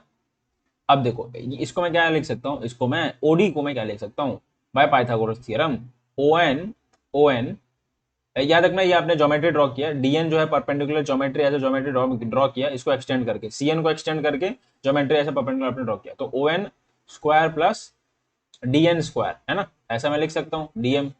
ओके, अगला O N square plus D N square. अब ओ एन क्या है, बेसिकली ओ एन को मैं ऐसा लिख सकता हूँ, अच्छा एक काम करता हूँ मैं, वहां पे आपका क्या होगा, ओ एन जो है ओ एन स्क्वायर, उसको मैं क्या लिख सकता हूँ, उसको मैं ध्यान से देखना, ओ एन स्क्वायर को मैं O C plus C N the whole square लिख सकता हूँ, ठीक है।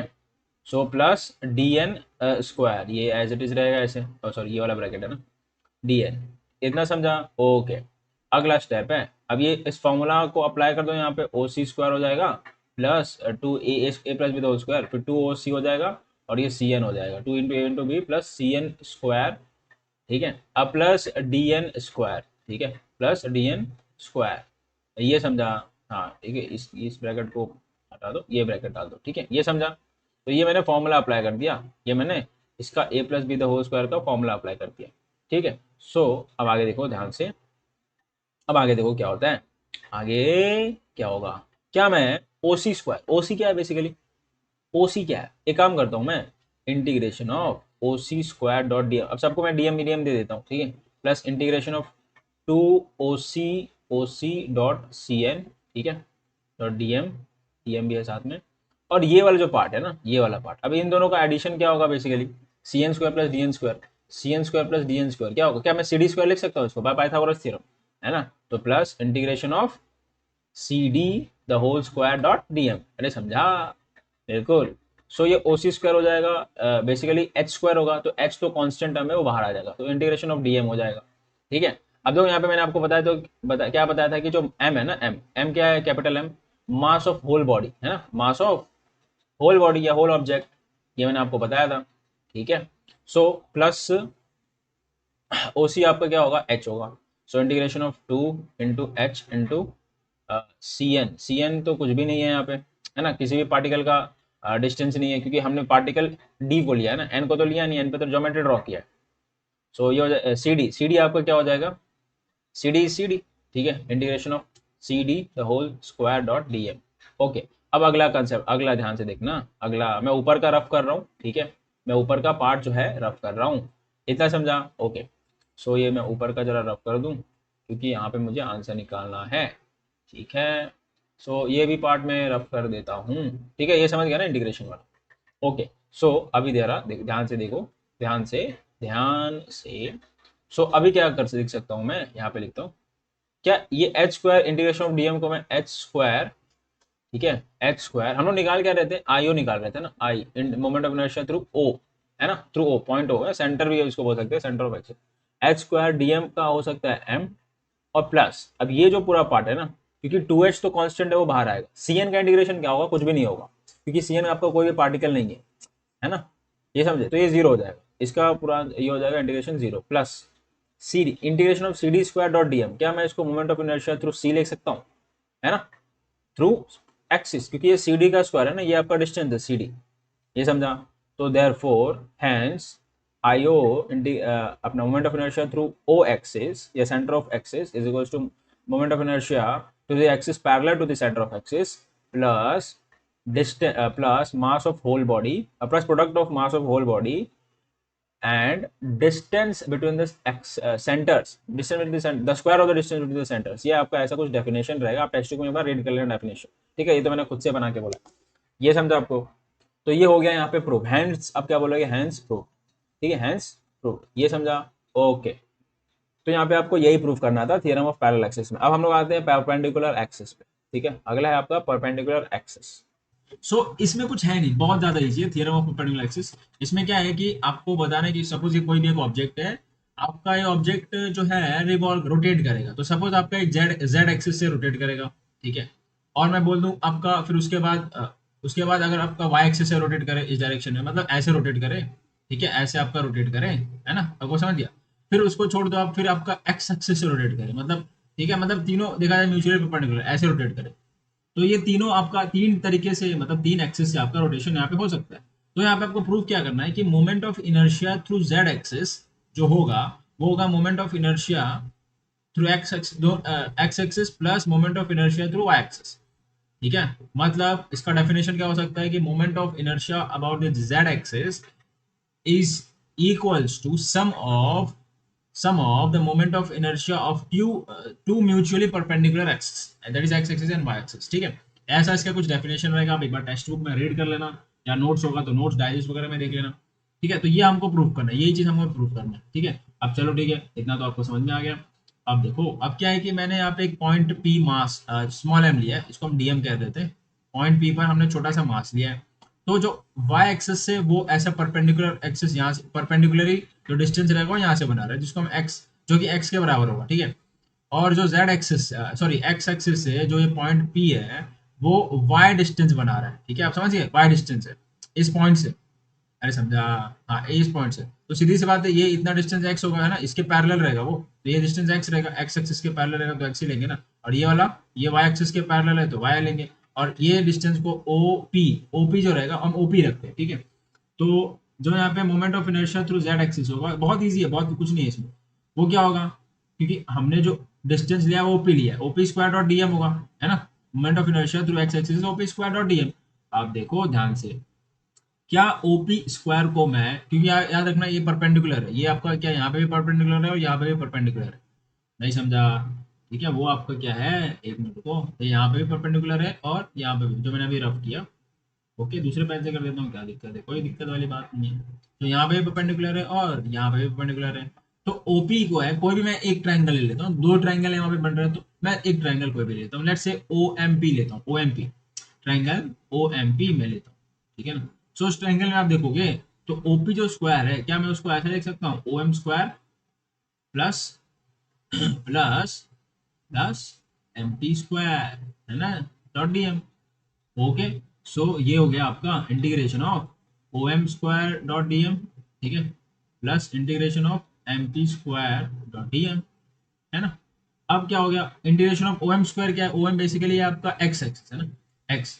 तो ये OM के बदले आप NP भी लगा सकते हो, OM के बदले आप क्या लगा सकते हो, क्योंकि दोनों इक्वल ही है, NP स्क्वायर डॉट डीएम, ठीक है, प्लस, और ये MP स्क्वायर MP स्क्वायर ही रहने दो। तो ये जो NP स्क्वायर डॉट डीएम है, ये मोमेंट ऑफ इनर्शिया थ्रू क्या है, कौन सा एक्सिस है, थ्रू y एक्सिस।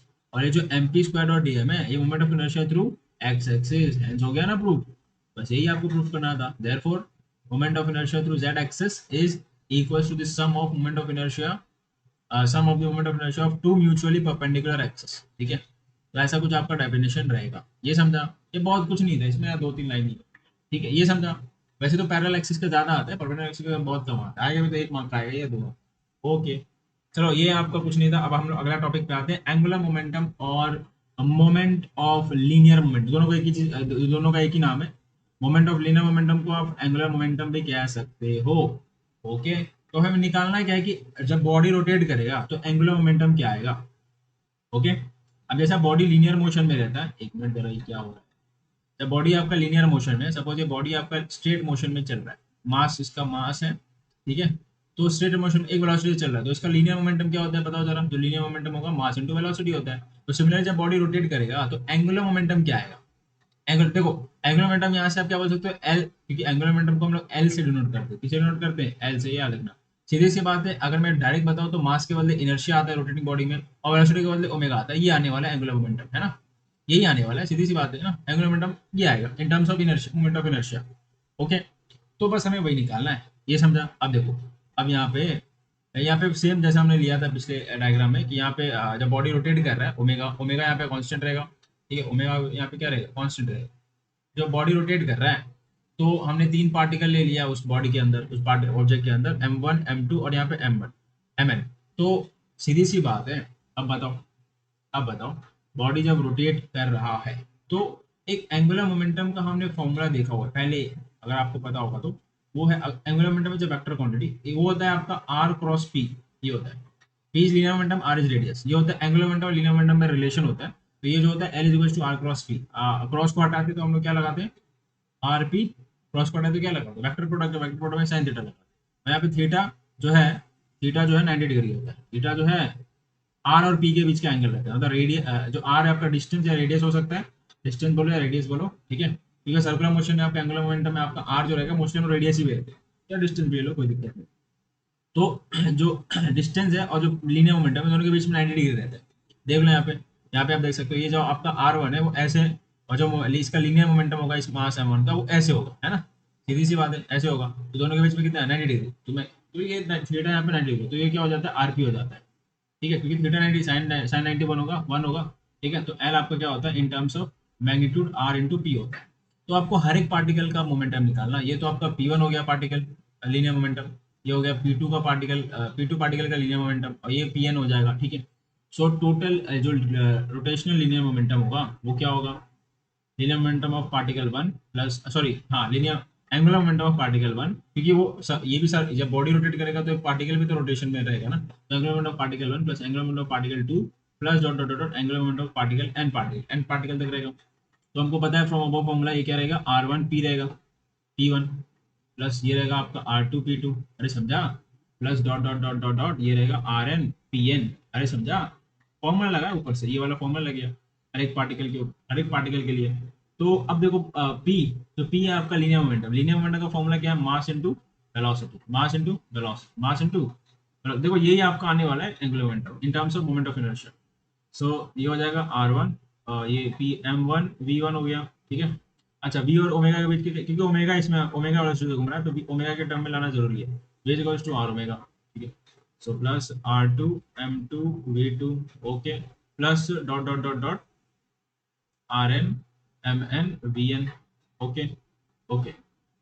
सो अब मैंने बताया V is equals to R omega होता है, बाकी सब M1 रखो आप, ये हो जाएगा R1 ओमेगा, ओके, ये समझा, ओमेगा प्लस R2 के लिए R2 M2 और V2 का क्या रहेगा R2 ओमेगा, ओमेगा कांस्टेंट है इसके लिए ओमेगा 1 ओमेगा 2, ओमेगा हर एक पार्टिकल के लिए कांस्टेंट है क्योंकि बॉडी आपका same angular momentum, constant angular momentum, angular velocity से घूम रहा है, ठीक है, एंगुलर वेलोसिटी से घूम रहा है, एंगुलर वेलोसिटी सॉरी, मैं एंगुलर मोमेंटम की बात बोल रहा हूँ, एंगुलर वेलोसिटी आपका कांस्टेंट है। तो हो जाएगा RN MN VN क्या रहेगा RN, ठीक है, ओमेगा, ओमेगा सबके लिए कांस्टेंट रहेगा हर एक पार्टिकल के लिए, क्योंकि बॉडी आपका कांस्टेंट ओमेगा से घूम रहा है, ओमेगा आपका क्या है एंगुलर वेलोसिटी। यहाँ पे हो जाएगा R1 स्क्वायर, इसमें कॉमन क्या है पहले वो देख लेते हैं, कॉमन क्या है, कॉमन है दूसरा पेन लेते, कॉमन है आपका ओमेगा, अंदर क्या बचेगा, अंदर बचेगा R1 स्क्वायर M1, ठीक है, R1 स्क्वायर M1, एक काम करता हूँ इसको ऐसे नहीं लिखता हूँ मैं, M1 को आगे रखता हूँ, ठीक है। सो M1 R1 स्क्वायर, क्योंकि R1 इंटू R1 स्क्वायर हो गया, यहाँ पे M2 R2 इंटू R2, यहाँ पे दो R2 है ना, एक ये और R2 स्क्वायर हो गया, plus dot dot dot dot dot dot MN, और RN into RN will be RN का RN स्क्वायर। अब बताओ ये पूरा आपका पार्ट क्या है, आई है ना, ये आपका क्या पार्ट है, इसको मैं ऐसा लिख सकता हूँ omega summation of M into R square. अब ये summation of M into R square क्या होता है, आई होता है, तो ये हो गया आई ओमेगा। तो आपका एंगुलर मोमेंटम क्या आया, आई ओमेगा, मैंने क्या बोला था यही आएगा, है ना, देखो यहाँ पे देखो मैंने आपको क्या बताया था, यही आएगा, ठीक है, क्योंकि लीनियर मोमेंटम ये होता है तो एंगुलर मोमेंटम सीधी सी बात है ऐसे आएगा, एम के बदले आई रिप्लेस हो जाएगा, वी के बदले ओमेगा रिप्लेस होगा फॉर रोटेशनल मोशन।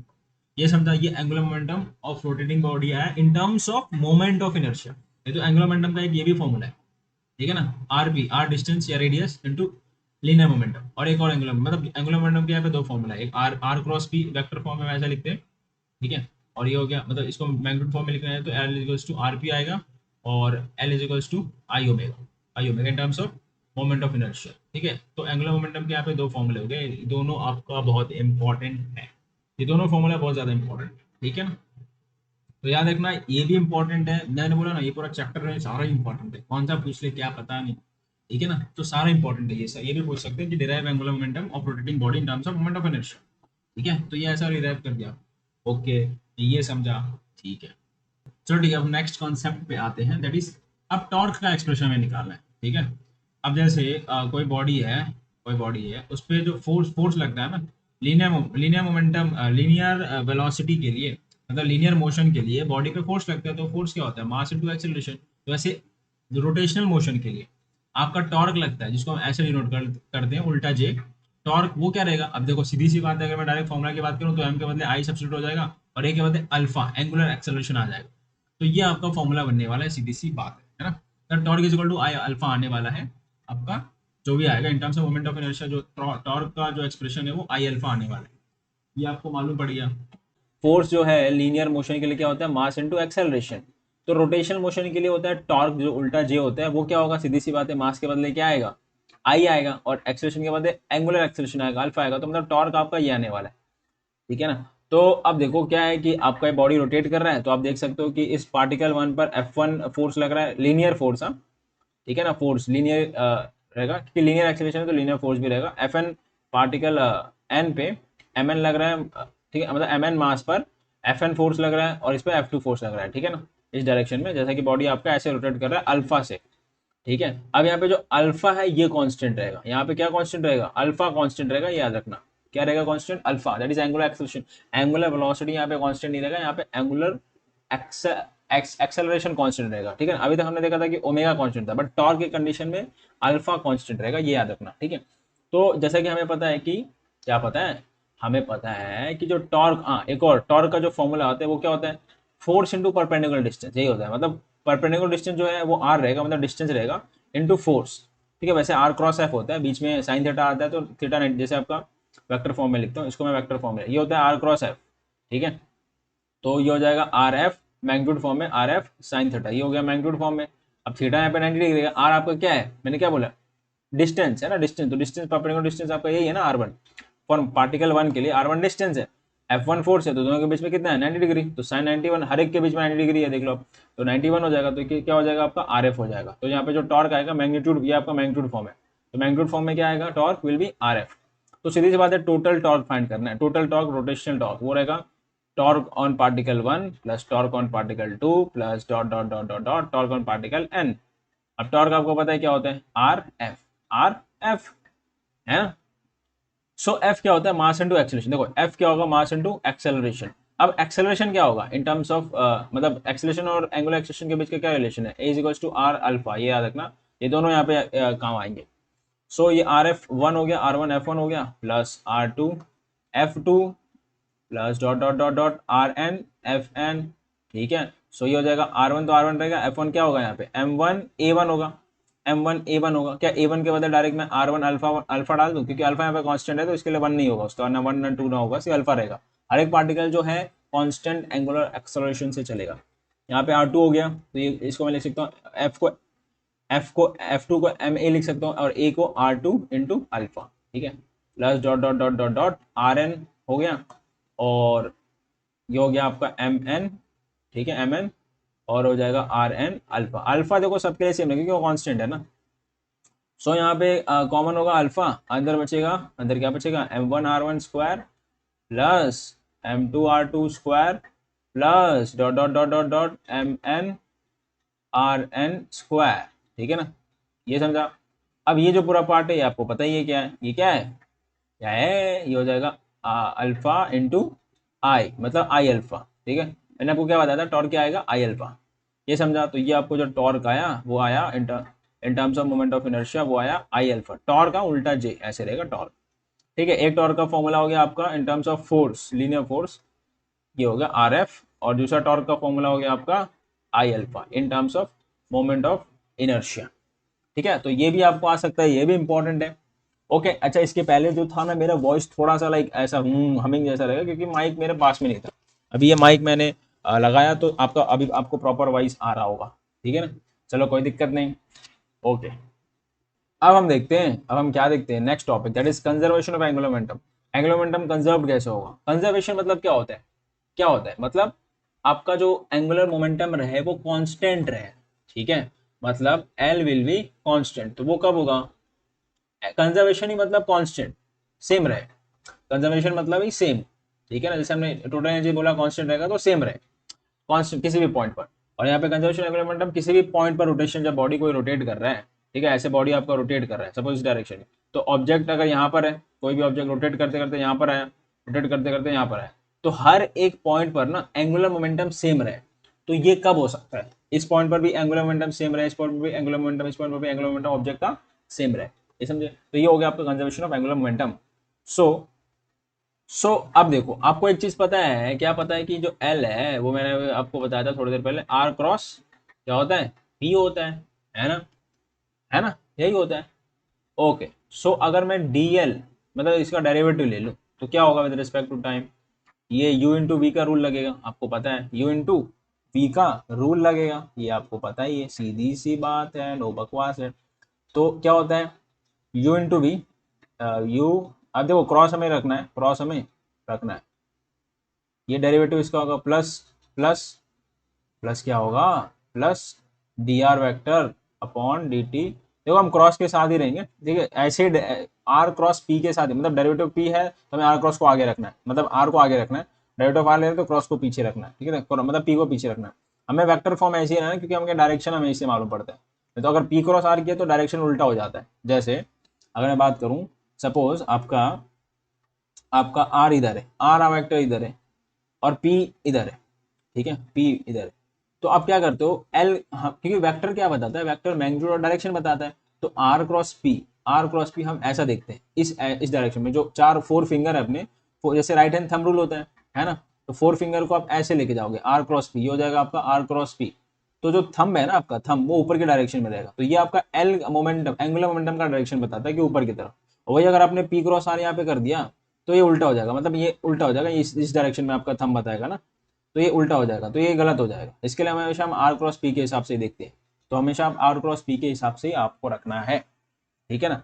अब देखो, अब देखो, जो आपका D P by D T ये क्या होता है, ये एफ होता है ना, according to Newton second law, D P by D T is force plus D R by D T. अब बताओ D R by D T is nothing but velocity, velocity होगा, है ना, डिस्प्लेसमेंट अपॉन टाइम, आर क्या है, position, मतलब position vector upon time होगा, displacement upon time होगा, तो वी क्रॉस पी हो जाएगा, ठीक है, इतना समझा। अब देखो, अब मैं इसको लिख सकता हूँ आर क्रॉस एफ। अब आर क्रॉस एफ आपको पता ही है क्या होता है, अभी मैंने थोड़ी देर पहले ही बताया था। इसको मैं क्या लिख सकता हूँ, देखो वी क्रॉस, ये जो पी है ना, पी पी होता है mass into velocity, mass into, mass आपका स्केलर क्वांटिटी होता है, वेलोसिटी वेक्टर क्वांटिटी, तो ये आपका जीरो हो गया, ये आपका क्या हो जाएगा, ये जीरो हो जाएगा, ठीक है ना, क्योंकि वी क्रॉस वी, एम तो स्केलर है तो वी क्रॉस वी जीरो होता है। तो ये हो जाएगा आपका टॉर्क, ये हो जाएगा आपका टॉर्क। तो जो मैं डेरिवेटिव लूं एंगुलर मोमेंटम का तो क्या आता है आपका टॉर्क, समझे?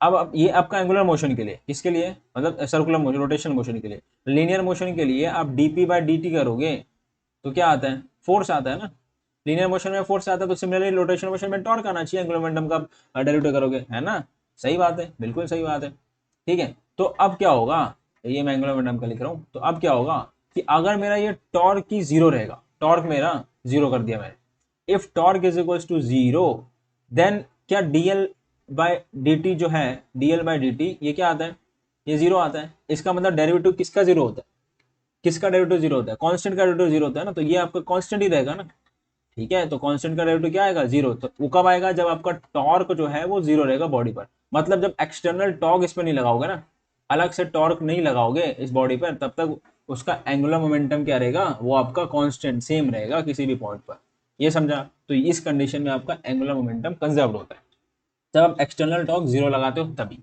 ये समझा। तो यही है आपका डेरिवेशन, अंडरस्टैंड।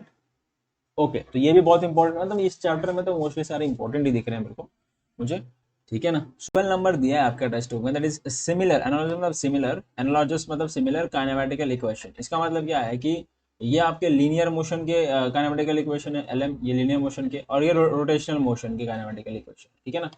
ट्रांसलेशनल मोशन मतलब ये लीनियर मोशन होता है, ठीक है ना।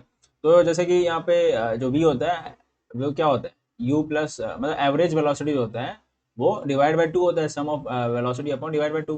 तो वैसे एवरेज एंगुलर वेलोसिटी जो होगा वो sum of the velocity divide by 2 होगा। एक्सेलरेशन जो होता है D V by D to D T, है ना। तो वैसे एंगुलर एक्सेलरेशन जो होगा D omega by D T, जो है कि मैंने आपको बताया।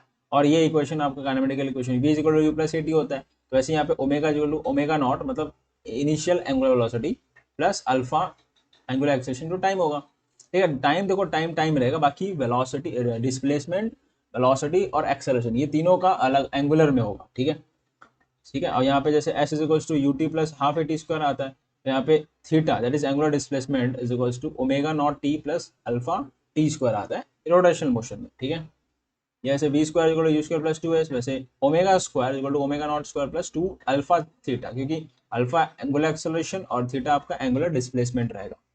ठीक है, तो ये सिमिलर काइनेमेटिक इक्वेशन बहुत इंपॉर्टेंट इक्वेशन है, बहुत ज्यादा इंपॉर्टेंट इक्वेशन है, क्योंकि आपको एक क्वेश्चन में पूछ सकते हैं, इसके क्वेश्चंस पूछ सकते हैं आई मीन।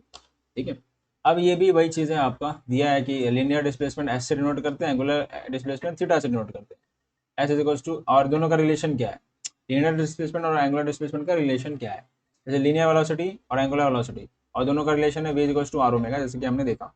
ठीक है, लीनियर एक्सेलरेशन ए होता है, ठीक है, और एंगुलर एक्सेलरेशन अल्फा होता है, दोनों का relation alpha is equals to A R R, ये उल्टा दिया है, आर इज ये A is equals to R alpha होता है। ठीक है ना, ये गलत दिया है, A is equals to R alpha होता है, ये गलत दिया है बिल्कुल, A is equals to R alpha. ठीक है, ये आप याद रखना, आपके टेक्स्ट बुक में थोड़ा प्रिंटिंग मिस्टेक कर देते हैं कभी कभी, कोई दिक्कत वाली बात नहीं है ना, हम समझ सकते हैं, हम समझ सकते हैं।